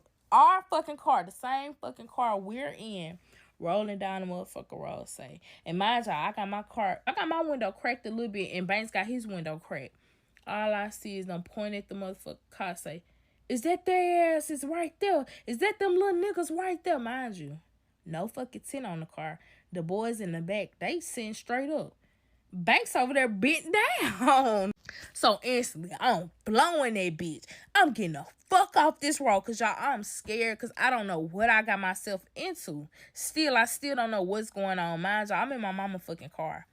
All they gotta do is remember that tag, and y'all, the tag is custom. So all they gotta do is remember it, and it's gonna be easy. And the type of car my mama drive, easy. So y'all, I'm scared as fuck because I be down there in Starville. These niggas, they don't got shit. They don't got shit to worry about because they not from here. I be in Starville still to this day. So I'm damn near crying, finna shit on myself. Come back for the next part. So I know this shit might sound crazy, but yes, I told my boyfriend, like, we could call it quits because my baby daddy was tweaking. I told y'all how my baby daddy was a fucking crash out and how he was just trolling so fucking bad on the internet. So one of the things that just put the icing on the cake for me is when my baby daddy had found Banks' mom address and posted that shit on his Snapchat story. So while I was talking to Banks, Banks used to always post his brother. His brother is no longer living and he had passed, but I never asked Banks, like, how did your brother die? Because I feel as if Banks wanted to talk about that, he would bring it up and, you know, he would talk to me about it. So one day, my baby daddy had posted Banks' brother tombstone, had found the article of how his brother had got killed, all that shit on his story. So when my baby daddy posted all that, he tagging Banks and asking Banks, like, how you tough and your brother walking around untouched? Boy, you ain't gangster at all. So just from that post alone, that shit had started so much. So at this point, Banks, he goddamn saying little slick ass shit to my baby daddy now. My baby daddy so tied in with his homeboys that now him and his homeboys both saying shit. So for me and mine, our safety was very important to me. So I just told him, like, fuck it, I won't fuck with damn one of y'all. I just call it quits. Like, I was scared, not gonna lie. Like, I wasn't even gonna address this fucking comment. But are y'all dumb as fuck? Or is y'all not going back to look at the story time? Like, y'all just looking at one part of the story time? Like, please answer me that. Because this is the same day I met this nigga in person. This how I look. I was already pregnant before I even met this nigga. I'm like 7, 8, 9, 10 months pregnant. Part 8 of my boyfriend robbed the plug, and I didn't find out until I was the getaway driver. So for a little reference, I told you I was driving my mom's car. This is my mama fucking car. No fucking tint, G. Like, y'all can see through this picture. That's exactly how y'all can see through my mama's shit. And she had a disability tag on her fucking car, and her tag was personalized. So if they wanted to find my mom's car, it was easy for them to find my mom's car. So part 7, I left off where I said we was driving back down the road, and the people that they had robbed was pointing at the car. No tent, so they see our faces. When they started pointing, I seen them big ass that they had on the side of their leg. I started flowing that bitch down the street. Not gonna count. Y'all, I think it had got so bad that I started ducking, almost hitting some because I was scared. So the boys in the back like, you think they seen us? I'm turning around like, these boys don't got the brain that I thought they had, because of course they seen y'all. Did y'all not hear them say, do y'all think them the little niggas right there in the car? So boom. Of course I knew I couldn't go back on that motherfucking road, because now they know what car, they know how we look, they know us. So at this point, we got to find Ray some other type of way. So I'm telling them, hey, we just gonna go back to the gas station and we gonna sit, because I knew my mama needed her car back, and my mama had already been complaining about me stealing her car with no gas in it the next day. So while we going to the gas station, Banks get a phone call. But Banks, he don't want to answer it because he don't know their number. His homeboys was telling Banks, answer the fucking phone. That might be Ray. We never know. So Banks answered the phone. Sure enough, it was Ray baby mama. Ray had got in touch with his baby mama through somebody at the gas station. He used their phone. So she had his location. She was like, she was going to send it to Banks' phone. Y'all just follow the location to go pick up Ray. So at this point, I'm happy as fuck because I still have time to go take my mama car back. Maybe she won't be as mad as she was. So of course, she dropped the low of the gas station. I look at the location, y'all, it's 15 minutes away. So I'm like, fuck, but let's go get them. While we going to the gas station, y'all would not believe who takes my phone. Fucking Pooh Bear. Pooh Bear like, good morning, queen. Like, how did you sleep? Did you sleep good without sleeping under me? Because he was still kind of salty that I did not spend the night. Y'all, I tell Pooh Bear, hell no, I ain't getting no good sleep. Why the fuck I'm still in Starving? Why the did I tell Pooh Bear that? Why did I say that? Pooh Bear like, where you at? I'm finna come get you, and you finna sleep with me. So I'm looking like, no, the fuck I'm not, because I am with these still. Ain't no way, you finna find me out in these Starving streets. So I'm telling him, nah, I'm just playing. I'm in the bed. I just rolled over to check my phone. I'm finna go back to sleep, knowing damn well I was still in Starville. So we finally get to the gas station to pull up on Ray, and I go inside the store to go get me something to drink, because at this point I need to stay up because I'm falling asleep. So when I got out the car, I left my keys in there. I just started thinking like, bitch, they just robbed somebody. Are you crazy for leaving your keys in there? Sure enough, they won't take my mama's car, but I don't know them like that. So, y'all, I ran back outside, didn't even get the drink. I ran straight back outside. Fuck that. So, at this point, Ray still haven't came to my car, and I don't know how Ray looks. So, I go back in the gas station because at this point, I need gas. So then I took my keys with me. I ain't do that dumb shit like left my keys like last time. I took my keys with me. And I go back in the gas station, go get some gas, and go get my drink that I need. So when I come back out, Ray is finally in the car. But y'all, after all this shit, me getting these boys, doing all this for them, don't y'all know I still had to put my own gas each time I went to the gas station? That's when I really realized, like, bitch, I'm never fucking with Banks again after this whole little trip. So when I finally get in the car and Ray is in there, Ray gets in there and he start talking.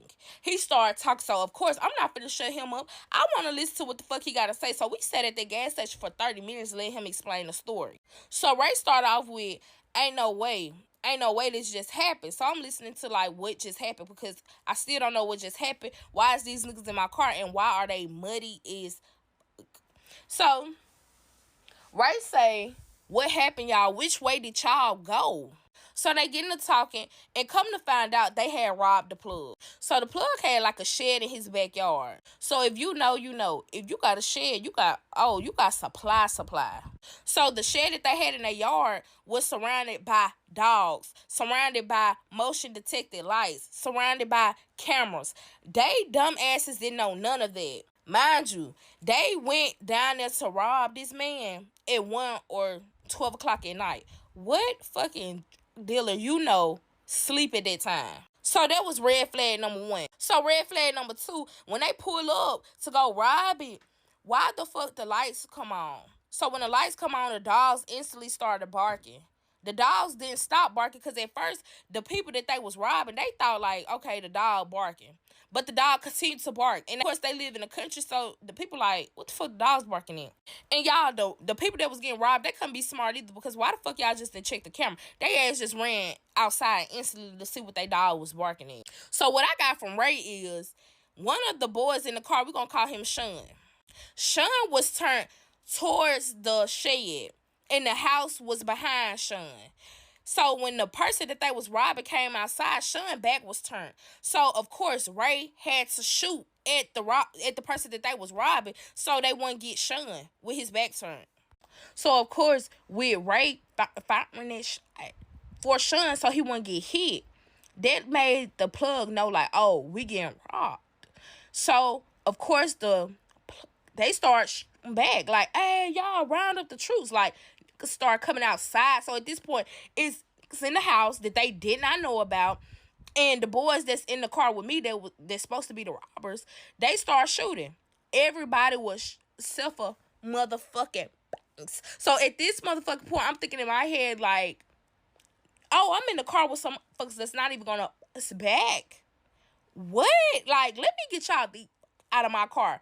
Come back for part 9. Hey, K-File, are you? So let me just address some of the stuff that you saying in the comment. Okay, so since you're saying that he's not a plug, I'm gonna call him Jason. So I done dealt with dealers in my past life. I done dated them. I done been at the trap with them. All of that. So I know how that shit go. Comparing Jason supply with the that I done dealt with, they didn't have shit on Jason. Jason was that nigga. Jason, all he had to do was snap his fucking finger to get shit handled. Jason had a shed full, I think 2 sheds behind his house. But as you know, you do not keep that shit at your residence. Jason had houses that he kept that shit in, and Jason had shit like in other fucking cities. So Jason was that nigga you could not buy your little petty ass 3.5s from. You had to buy in bulks with Jason. Like, Jason sold to regular dealers. Like, you had to buy the whole pack from Jason. He didn't sell like that, and I'm pretty sure that's what you would call a plug. Or I might be fucking wrong, but like I said, Jason was that nigga that just snapped his fucking finger and got all his dirty work done for him. So this gonna be like a spoiler, because I was supposed to tell it at the end of the story time, which was in the next part. So I guess I'm gonna go and do part fucking 9. But Jason, he did not offer us like he shoulda and coulda did, because he knew them niggas Banks and the homeboys. He knew them personally. He was most so hurt that his own people was trying to rob him. Cause after all this shit, he called down there and was like, hey, you got Banks and these little niggas trying to rob me? Like, you set me up? Like, what the fuck you got going on? He was most so hurt behind the situation. So he was like, this is not the way to go. I guess he was trying to get his life together. I really don't, still to this day, don't know, like, what was the motive behind all of this shit. But he had told Banks, like, he had talked to them, was like, y'all niggas, little niggas could lose y'all life behind this shit, and this ain't the way y'all want to go, because he knew that Banks wasn't that type of nigga. So he told Banks, like, to get your life together. And I ain't gonna lie, that was a fucking eye-opener for Banks, because Banks got his life together after that shit. And still to this day, I just say that was God. That was God that helped us out that situation, because ain't no way a nigga that, like Jason, that's known for doing shit like that, and then we live in Mississippi, he could have been got our ass touched, and people wouldn't even find out where our bodies be at, like, in Mississippi, deep in the country like that. Yeah, that was God, bro. Hey, y'all. Welcome back to part 9 of me finding out my boyfriend had the plug while I was the getaway driver. If y'all haven't watched the other parts, y'all need to go back and watch them, because some of y'all is coming on the story time don't know what the fuck y'all talking about. So, yeah, let's get back into it. So, I had left off in part 8 where Ray had just not got in my car, and he's telling the side of the story that he knows and trying to figure out, like, where they went wrong at trying to rob the plug. So, boom, like I told y'all, we spent 30 minutes at this gas station. While Ray is explaining the story, Sean goes back in the gas station. While Sean go back in the gas station, I'm just looking around at this gas station like, this motherfucker look familiar. I can't remember how I remember this gas station, but it looked oh so familiar. Come to find out, I remember this gas station because this the same gas station I be passing to go to Pooh Bear house. So I told y'all, Sean had went back in the gas station for something. Why the fuck Pooh Bear pulls into the gas station? So y'all, I'm ducking. At this point, y'all, I'm finna pull off. Forgetting that Sean not even a car.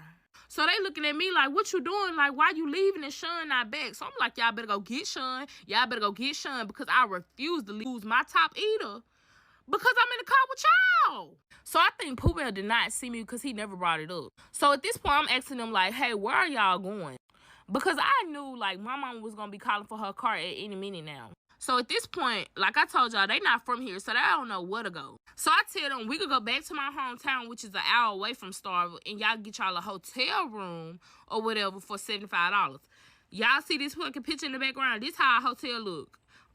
It's better than nothing. Y'all not gonna be staying at this motherfucker. Y'all just need to go take y'all a bath and chill.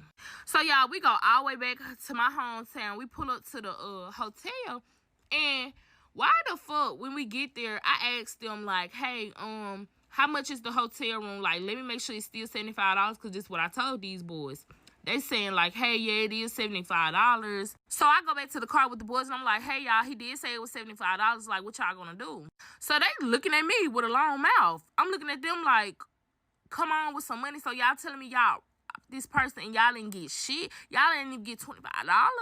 Like, come on then. So I go back up there and like, hey, I'm finna go home, go get the $75 and I'll be back. So he telling me like, that's cool, but y'all can't check in till 10:30. So I told y'all it was like around 8:30 when we did all of this. So I'm just like, ugh.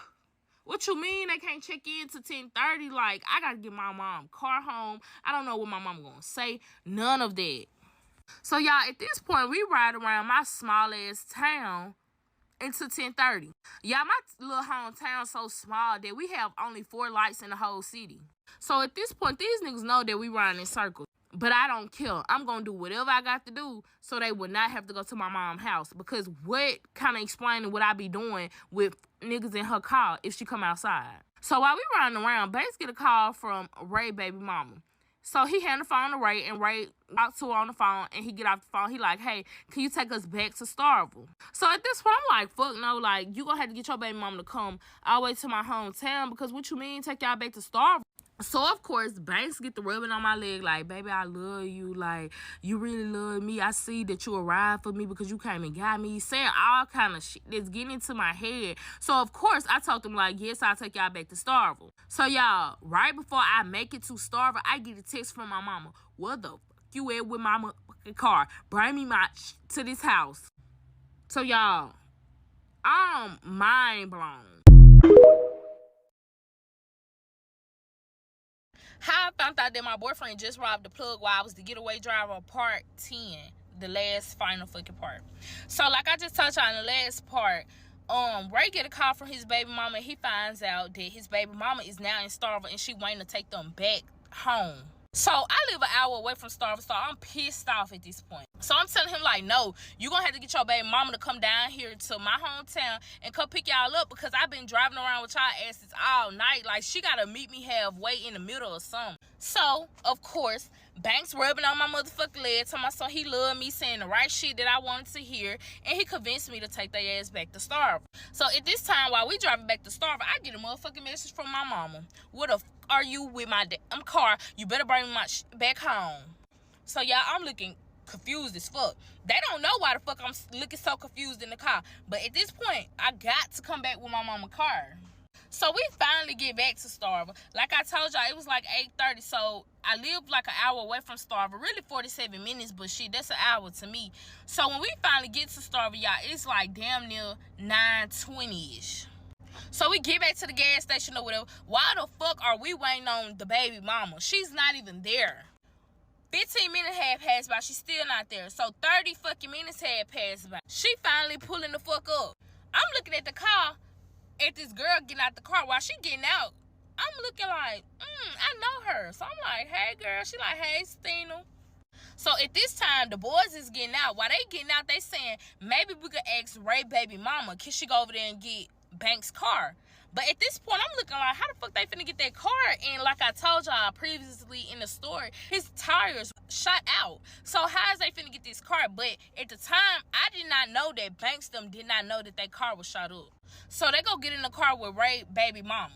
And while they doing all of that, I gotta pump some more fucking gas at this gas station. And I'm texting my homegirl, 2-3, and Penny, all of them like, hey, look what the fuck I just got into. Like, ain't no way they didn't really had me on a mission tonight. So 2-3 asking like who came and picked them up. So I'm telling her the baby mama name and all that shit. So I'm guessing she didn't text the baby mama all that shit like, girl, did you go pick them up? Did you not know like what just happened? So while I'm driving back home, don't y'all know 2-3 text me and was like the girl told her, the baby mama told her that she went back over there to the house like they was discussing in the car. She went over there and was like, hey, they did not mean to rob you. So of course the drug dealer's like, what the fuck you mean they did not mean to rob me? Bitch. So they so fed up with her that they got up to her head.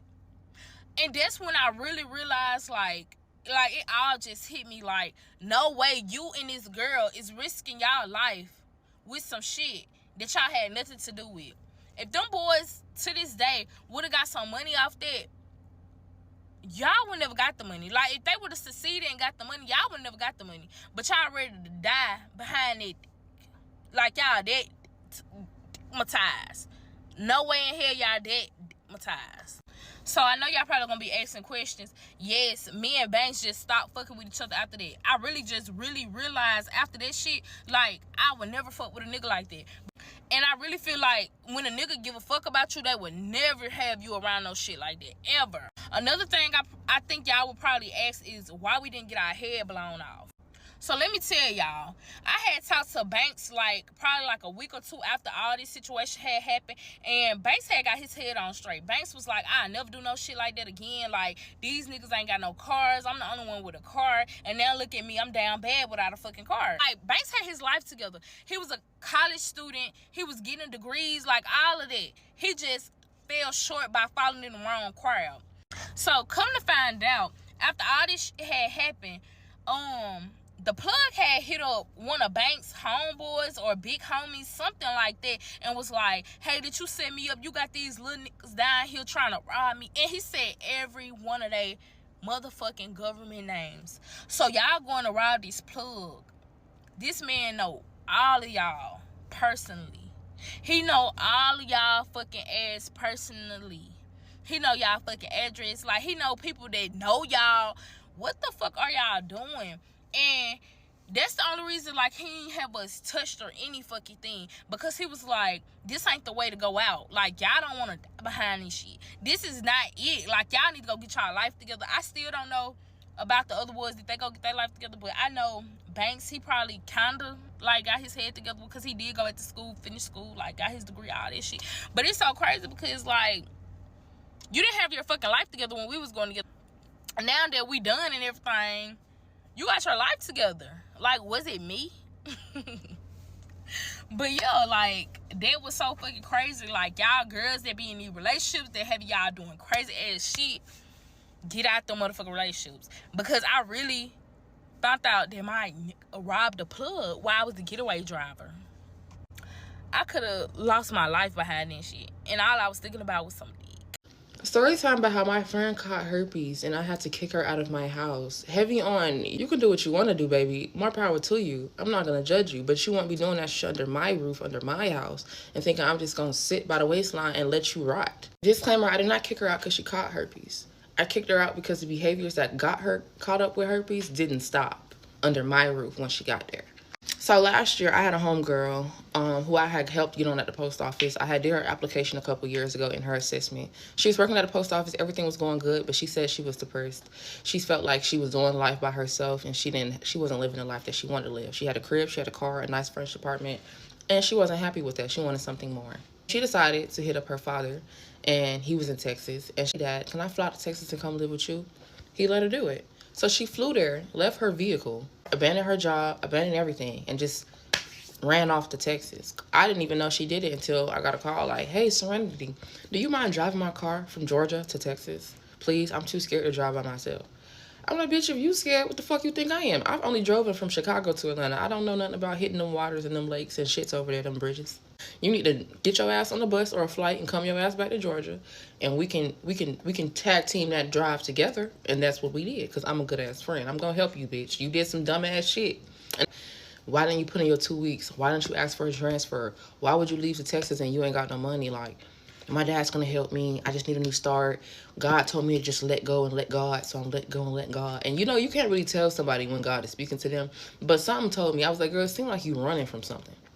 Because I don't know nobody that just leave a crib, a car, and job and just fly somewhere. Like, are you running from somebody? I'm concerned. She was staying over there for a month, and then she called me to come get her car because her car was still over here in Georgia. She came, we went to Texas. I was at Texas for 7 days because she booked my flight a week later. So I'm able to be at her dad's house and watch how the dynamic is of everything. The first day I got there in Texas, she was fucking on a nigga. Okay, we're gonna name the nigga A. The second day I got there, she was fucking on nigga B. The third day I got there, C came over with her cousin. And her cousin, and I was sleeping in her dad's room because I had the main bedroom, like, type shit. And her cousin was like, why you gonna leave the room and let, her get some dick? I'm like, she just had dick yesterday. And why the fuck would I let her fuck in the bed I'm finna sleep in? She can go to if you can't go to that nigga house, you don't need to be fucking him. What the fuck? Her cousins was like, see, I don't like your friends. My homegirls know if I'm finna get some dick, you can step out for a second and then come back. And it just let me know the dynamic of what she was being around. Because I wish my friends would kick me out of a bed. You know I'm finna be here for a week so you can get some dick. You can get that dick when I leave. You finna be here, I'm not. You know what I'm saying? 2 weeks later, she hit me up like, girl, tell me why I just totaled my car. The same car that we just drove 12 hours over there to Texas. The new 2023 Hyundai Sonata, bitch, that you needed that car because you didn't have no crib no more, you didn't have no job no more. Your car was actually being your Instacart, your DoorDash, and your moneymaker, and you totaled that motherfucker. How did you total that car? Oh, I was leaving this nigga house. I was drunk and I turned on the wrong side of the street. Stay with me. I'm asking her. I'm like, okay, well, when I was over there, you did fuck 3 niggas, and are you using protection? I'm asking her this. Are you using protection? Because I'm noticing there's multiple different niggas at this point. She's like, yeah, I'm using protection, but it's nothing. A week go by later, she meet a nigga after she totaled her car. She meet a nigga. He pay her phone bill. He take her out to lunch. He's treating her, but she's gassing the nigga. Like all them other 4 niggas she was fucking on when she just met him, he out the window. She meet a new nigga. Oh, he's a trick. Oh, he's paying money for her. She talking about some girl. Why he done bought me some stripper heels and 2 stripper outfits and gonna tell me I need to make the money back. I'm like, girl, you're finna get pimped out. She like, what? I'm like, you are so fucking green.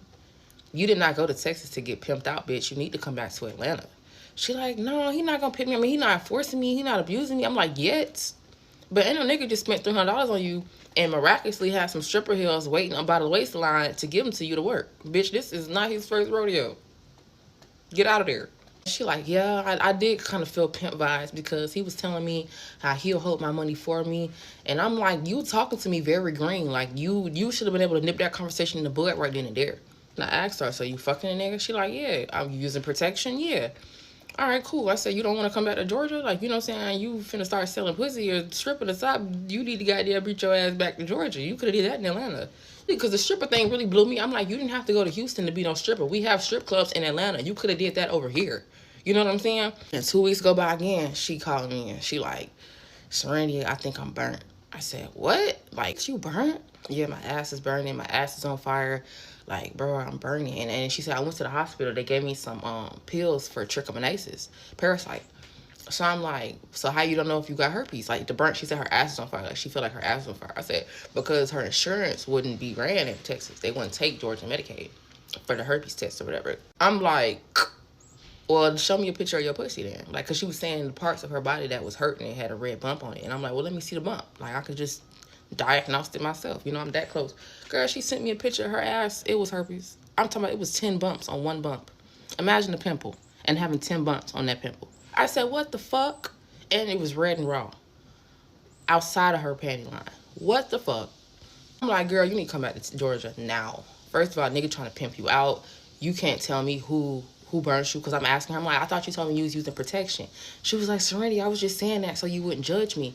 Bitch, now it's too late for judgment, ho. You're burning. You have something. You actually do have trichomoniasis, and you actually do have herpes. You just don't have a diagnosis on paperwork. You need to bring your ass back to Georgia. You finna get pimped. Like, it's going wrong. Everything is going wrong. Bring your ass back to Georgia. I got you. I'm not gonna let you fall below the waistline, shorty. I'm in school. I can help you. You know what I'm saying? We can get you a crib. We can do this shit all again. I did it before. We can do it again. I said, when you get back to Georgia, the first day you get back here, you need to be at Grady Hospital. and you need to get all the diagnostic tests that you can get ran. Then you need to get on food stamps because you ain't got no job. You're going to get approved right away and you homeless. Then you need to go apply to college. You're going to get the full amount because you're homeless. You ain't got no job. You're going to get the full amount of everything, every money, government assistance thing that you can get. We're going to get on that. Help her. Okay? Why the first day she get to motherfucking Georgia, she had a nigga pull up to my house to bring her to the hospital. No, she did not tell that nigga that she's burnt. She told that nigga to take her to the hospital for some other shit. She ended up telling him she needed STD testing. So he was like, I'm going to get STD tested with you just to make you feel good. End up coming back with chlamydia. So the nigga that you thought was just, he was burning too. Everybody burning. God damn it. I said, I don't think you need to be around him no more because he was burning before you got back in town. And that means if you wouldn't have got back in town and needed his assistance to the hospital, he would have never been and got checked for that chlamydia. So you don't need to fuck with him. She's like, Serenity, I just need somebody here for me right now. I'm not worried about sex. I'm celibate. I'm not having any sex, okay? I'm just worrying about myself. I said, okay, whatever. Every day that she lived with me, she did not apply to college. She did not do food stamps. She just eating for free and having niggas come to my house. She would be like, Serenity, I'm finna go on a walk. I go around the corner, it's niggas. A nigga in a car. They at the park, talking, walking. She in the car with a nigga, talking, walking.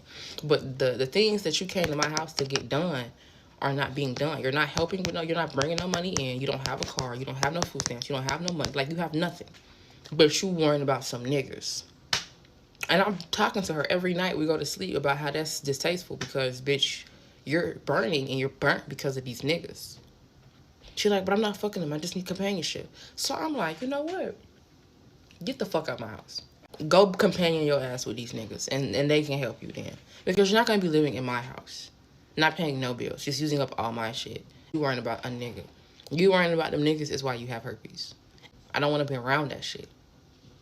You need to, like, woman up and handle your business as a woman. Then it's like, we're supposed to be trying to get you on your shit. We're supposed to be getting you into college. You ain't applied to no colleges, but you can text niggas all day. You ain't applied to no jobs, but you can text and go link up with niggas all day.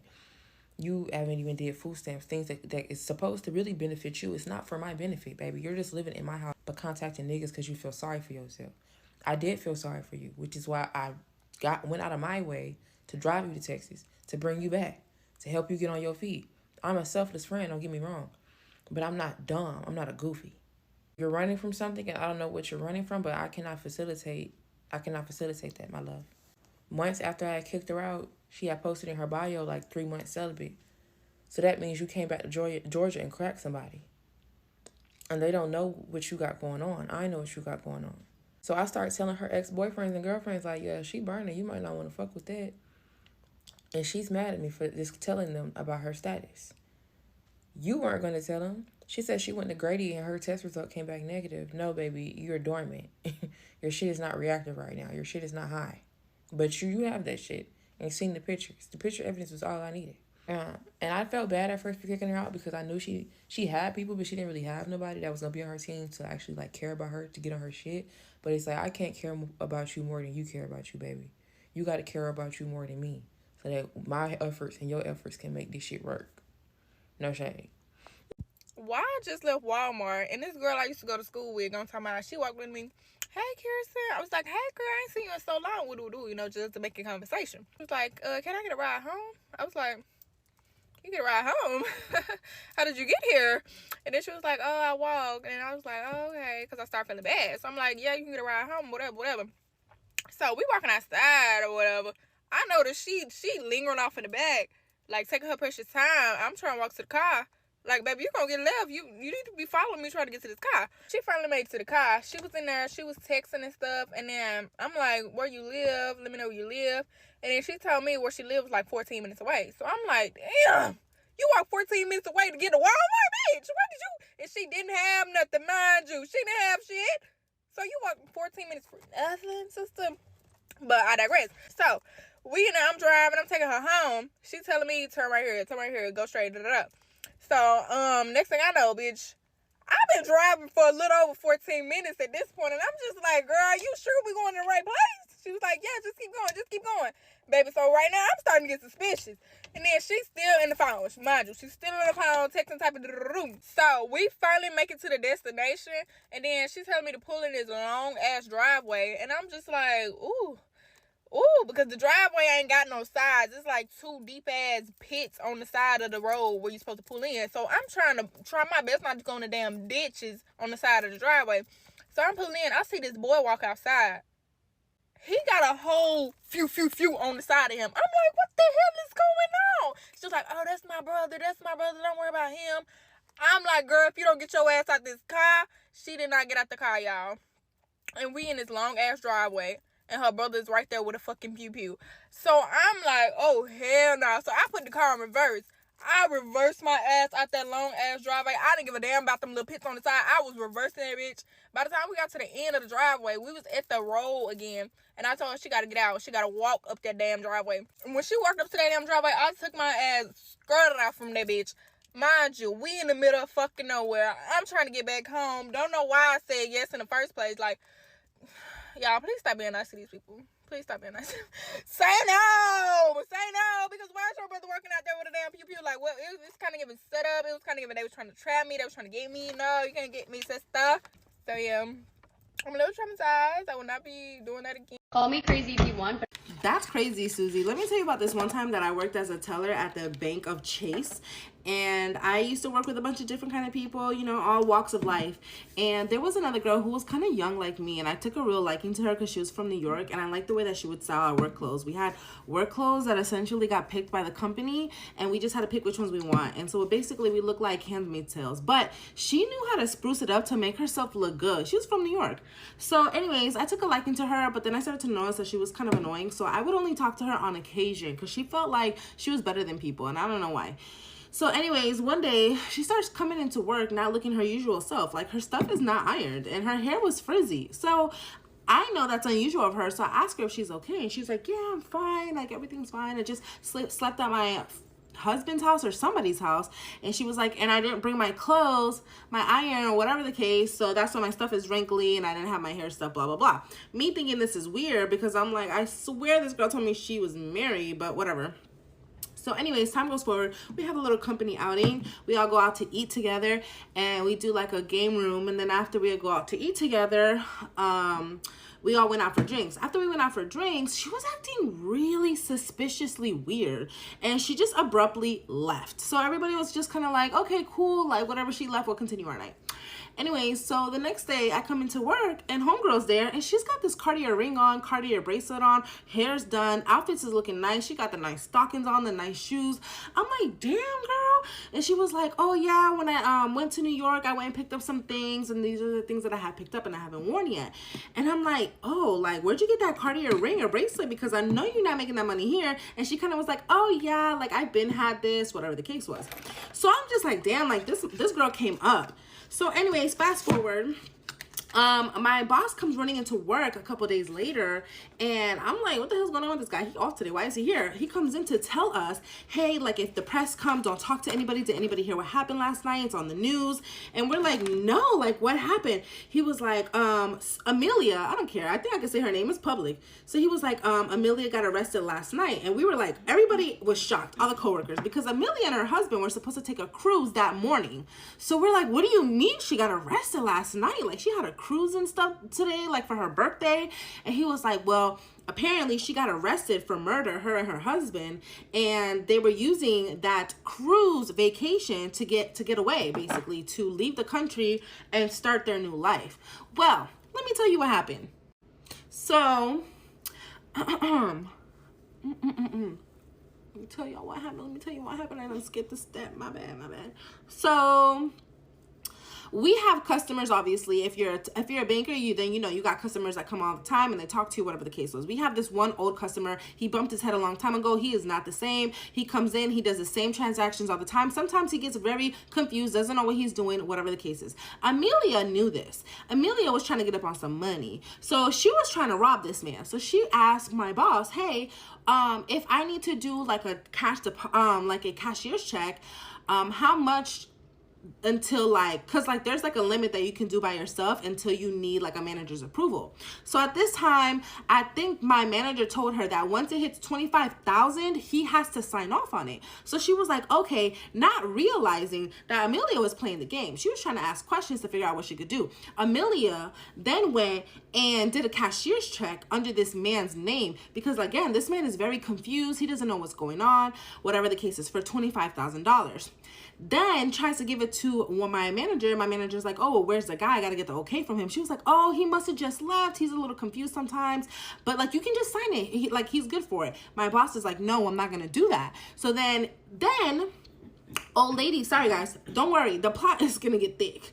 So then she tries to do it again and has our other boss sign off on it because our actual boss isn't in for the day. So our boss says the same thing. Where's this man at? She's like, oh, he went to the bathroom. But again, you can just sign it. It's totally fine. Like, he's good for it. He comes in all the time. And our manager was like, nah, I'm not signing this. Like, I'll wait for him to get out the bathroom. She came back 15 minutes later and was like, hey, like, where's your client? She was like, oh, he left.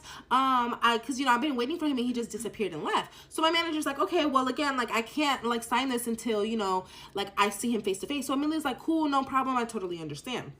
Amelia, she's playing the ropes. You know what Amelia does? She goes and waits like a week or two and then does a cashier's check for $24,999 because if it's $25,000 even, my boss had to sign off on it. So she made sure that it was $24,999. So what does Amelia do with this check? Because if she puts it in her bank account, it's going to send red alerts. If she puts it in her husband's account, it's going to send red alerts. You know what she does? Her husband go to Bank of America. They open up a new bank account in her son's name. Her son does not have her husband's last name because this is a kid from another relationship. So her son's last name doesn't attach to her or her husband. So smart thinking. They deposit the check in her son's account. She goes back to work. She's spending this money. Boom, bam, boom. What does she do? She spends another $24,999 cashier's check from this man's account. Again, what does she do? Deposit it in her son's account. At this time, the old man's family are getting hip to his accounts, and so they pull up. They don't even live here. They live in like the Netherlands or something. So she flies down here, starts going through his account, starts to see missing money, comes to the bank account, calls the bank. Everybody's like, we don't know what happened. He made this. This is him. He wanted this, da, da, da. And the daughter's like, no, like my dad is not all there in the head. Like he doesn't need to be taking out this much money. He just comes and gets like quick $10 and then that's it. Like he would never try to take out this much money. So now they open up an investigation on Amelia and they cannot find the money. So they close the investigation because when they do an investigation like that, they're looking at all her accounts, her husband's accounts, everything. They are not finding nothing because she's buying everything with cash at this point. Nothing's going to her account or her husband's account. So nobody can find the money. They close the account. The daughter, though, of this man is not letting up. She is like consistently starting stuff, calling the bank. She's going higher than the bank. She's trying to figure out where this $50,000 went. But they couldn't find nothing on Amelia, so they left it alone. And at this point, Amelia is cruising. She's chilling. She's spending this money, having a good old time. But mind you, at this time too, she has spent $1,000 at our at Chase's like whole like clothing thing and bought a whole bunch of clothes for work. Like a bunch of clothes, nice clothes for work with this money. Like, girl, what? We don't make that much money. So anyways, getting back to the story. So this lady's trying to press the button like, yo, where is my dad's money? Where's my dad's money? Nobody can find it. She is pressing it. This lady comes to the job, says something to like Amelia in passing, like, oh, I know you have something to do with this. I'm going to get to the bottom of this. Amelia's like, I had nothing to do with this. Then she goes to my boss. My boss is like, I don't know what, like they closed the case. There's nothing more we can do. Like you need to get off the premises type shit. Anyways, fast forward, things are getting hot. Amelia is under the pressure, so is her husband, because now they've reopened the case. They are searching for this case again to figure out where this money went. So Amelia and her husband come up with this concoction that they're going to flee on their cruise vacation, to another country and never come back because they stole $50,000, which is really dumb. Who's fleeing for $50,000? I don't know. So they start digging. I guess they start to realize that she put this money in her son's name the second time around that they've opened this case up. So Amelia and her husband open up, they do this whole concoction on what they're going to do next. They drive to the man's house. They drive to his house. Homeboy is not there, but his daughter is there, and the daughter's son is there. So essentially his grandson and his daughter are at the house. Amelia's husband goes in, shoots the daughter, killing the daughter, and then realizes that her teenage son is in the back room, goes in there, shoots him up too. Ends up fleeing the scene, but somebody saw him, but not his face, but they saw his body, they saw the car. And when they went and started asking questions, Amelia threw him under the bus and basically said that she told him that they were coming after her and that he just left and said he'd take care of it. And then next thing you know, he ended up killing them and she had nothing to do with it. So she is currently out walking the streets and he is facing time. I haven't looked up the case since I quit, but yeah, that was a crazy ass story, Susie. I'm never buying store-bought pesto again, girl. Story time of how I learned to deal with the lustful man. They're the most manipulative because they're so desperate for that one thing that they could play any role that you want them to, baby. They'll meet that mama proudly. They'll tell you they love you proudly, but they don't. They're only ready to love you so they can hurry up and love the next one. Because it's true that lustful men are never satisfied. Even though lustful men are so convincing, there's always a way to see through it. And the key is they're fast, okay? They don't waste any time. Lustful men are quick to love bomb. They make sure to utilize the things or stress the things they know women like. It's like a carrot, just dangling. My mama taught me don't burn the root and don't go for the trick of the trade. Lustful men are one of the most dangerous ones because they don't think they're being lustful. They think they're doing the right thing. I think a man who can't control himself is one of the most disgusting creatures in the world. Because for you to not treat your body as a temple, for you to want to give your body away, throw out any kind of real criteria or morals or standards behind your choices and just be drawn off of temporary pleasure is actually kind of sad. If I were to find out that a guy that I was dating was lustful, I would be disgusted with myself for even going along, feeding his mindset that he could get me as well as anybody else, baby. I don't fall in that category. Because I used to look in the mirror and be like, well, what did you do wrong? When in reality, those weren't ever relationships. Those were playgrounds for that man to play on. Okay? Are you guys following my podcast? My Valentine's Day episode is dropping really, really soon. My very first episode ever. So make sure you guys are following my podcast page to go check it out. You can forever stay away from a lustful man by knowing how you want to move.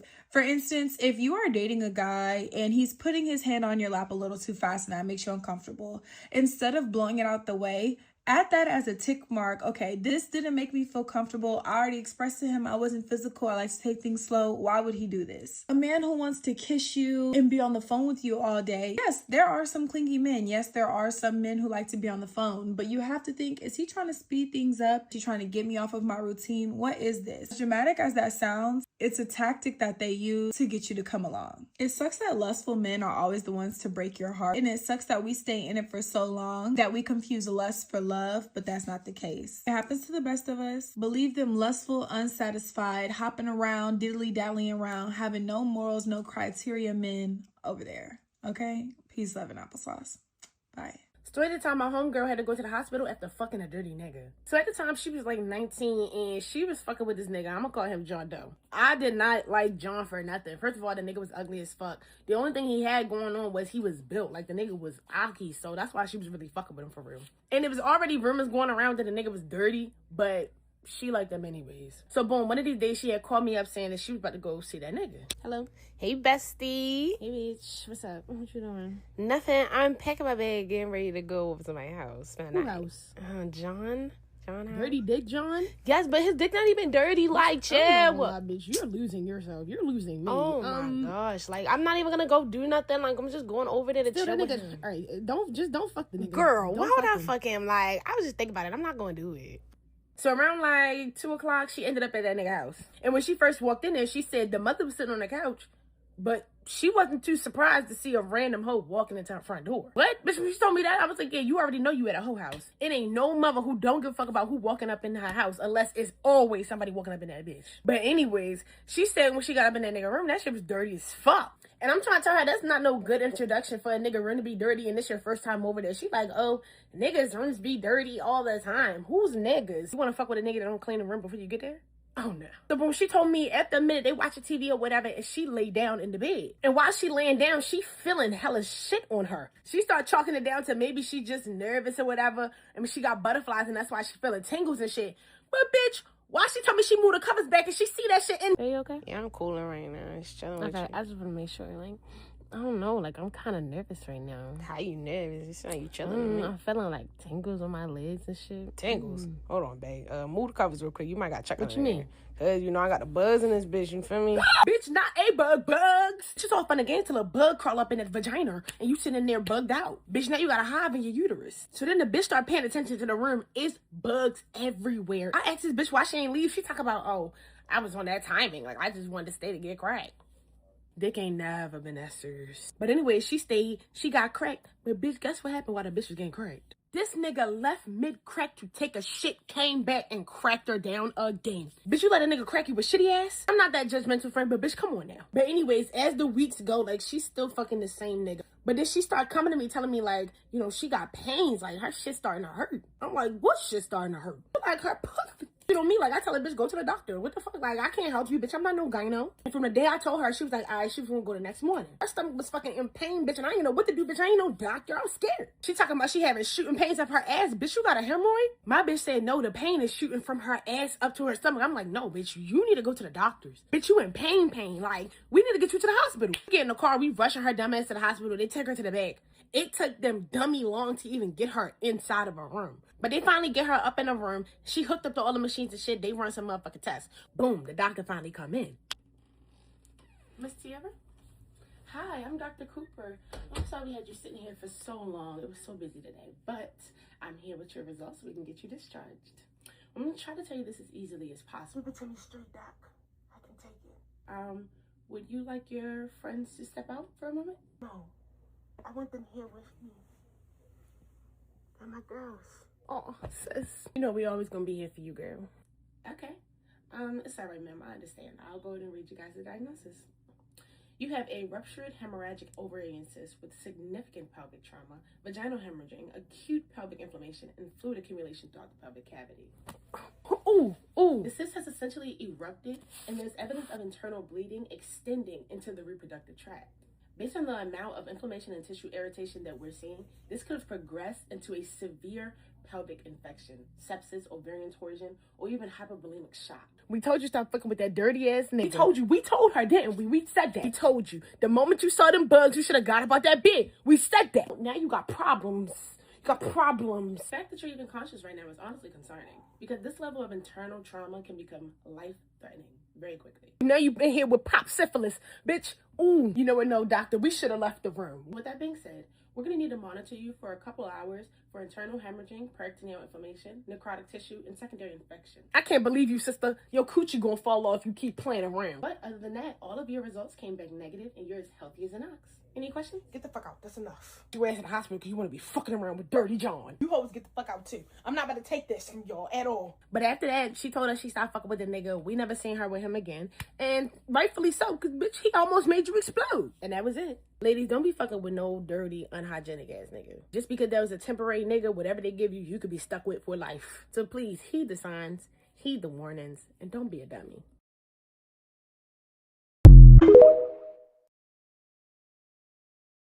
So I finally went ahead and cut my mother off. It was a really hard decision. It don't mean I don't love her. It don't mean I don't want to love her. But it did mean I just felt like I couldn't love her. Like, I don't think people understand how hard it is to not have a loving mother. Your mom is supposed to be that first person that show you love, teach you love, and give you love. So for me growing up to never truly really get that from my mother, it's always been hard for me. And now that I'm at my fine age of 20-7, it just got to a point where it's like, do I have to settle for this? Because I don't believe me as a child am the one that's supposed to mend a relationship. Because first of all, I was never the one that faltered the relationship. I was never one that failed the relationship. My entire life, my mother was never showering me with the proper love. I don't remember how many times she told me I was beautiful, made me feel beautiful, complimented me. Always the opposite, picking at me, critiquing me, putting me down, just being a weirdo. And to have that type of tension from your own mother and to feel unaccepted by your own mother is hard. My insecurity started at home. My discomfort in myself started at home. My lack of womanhood started at home. Did my mom tell me how to use a pad? Maybe, sure. Bought me a bra? Sure. But did she ever actually teach me how to be a woman and show me womanly things? No, not really. It never gave that. I never had a really tight-knit relationship with my mother. And that shit still scarred me today. I still feel like I'm so behind as far as being a woman because I lacked a woman in my life. I didn't have that. My mom didn't sit up and talk to me, ask me about boys, ask me about girls, ask me about anything. My mom was never really truly interested in my passions and my talents. She acknowledged them. She knew like, oh yeah, I know how to draw, or I'm very smart in school. But even that was like expected. It was okay. I grew up in a household where I was the only girl in between two boys, and it just always felt like I was doing the most and getting no recognition. My brothers would do the bare minimum or not as good, and it was better for them. And I was always trying hard to please my mom, to please my family, period, just to be something with myself. And it just still felt like it wasn't enough. So when it got to a point where my life was going downhill and I was making mistakes and fucking myself up, after the crying out for help, frustrated with it, trying to achieve perfection that was not being acknowledged, and my mom still didn't care. When I was at my lowest points in life, we don't have to get too much into it, but I've been through some dark stuff, and my mom wasn't even really by my side and supportive about what I'm going through. Fast forward to today's time when I still just wanted to have someone in my corner, because my corner empty as shit. I don't have a close family. I don't really have close friends. I don't even have a strong relationship with my mom, but I just get so desperate because I don't have nobody. It's like, well, who can I call? Who do I think would be there for me? And my own mother wasn't even there for me. My own mother went against me and snaked me out. Took something that was really important to me away from me. And when I approached her about it, took no ownership of what she did. Made it seem like I'm crazy or she don't know how it happened. And it was at that point where I just told myself, this doesn't do me any good. This relationship is not healthy for me. This burden that I've been carrying for 27 years, I don't need this. And it's okay. Just because someone is your family, even if they the one that birthed you, you don't owe them no relationship. You don't have to have a bond. Of course you would love it. I see it all the time. I see other girls close with their moms, hanging out with their moms, going out on dates, able to talk to their mom about this and that, no judgment. Their mother's telling them they're so beautiful. Their mother's being in their corner. I break a little inside because I don't have that, and I never did. And your mother not supposed to be your best friend, but they should be damn near close to it. And I never had that. So, I have two of my own daughters, and I just try to do better. I tell my daughters every time I see them, you beautiful. I make sure I take my daughters out. We have our one-on-one time as girls. We talk, and I want them to always feel like they could come to me. I never judge my daughters. I never make them feel small. I never blame them for things that are out of their control. And I would never, ever in my life choose a man over my daughters. Never. Because I may not be able to rewrite the history with my own mother, but I can create a new story for what I decide to be as a mother, which is why me being a mother has always been so important to me, because I seen how it wasn't supposed to be, and I'm going to give my life to being what it is supposed to be, because it really hurt and it's fucked up. And it's not even like I'm going to miss my mom, because there's not much I'm missing. But I'm always missing the fact that, dang, why couldn't I have this? Why I was dropped out of that coochie? Out of all the coochies, I had to come out of that one. The one that ain't even really want me for real clearly. That ain't like me. That probably ain't want a daughter. Never embraced having a daughter. I don't know what it was. I guess it's not my story to tell. Tried therapy and all this with my mother, and she always been very stubborn and against it. So maybe I'll never get the answers I'm looking for from my mom, but I'm done looking for them. It's too much stress for me to try to get a person to love me that maybe never will.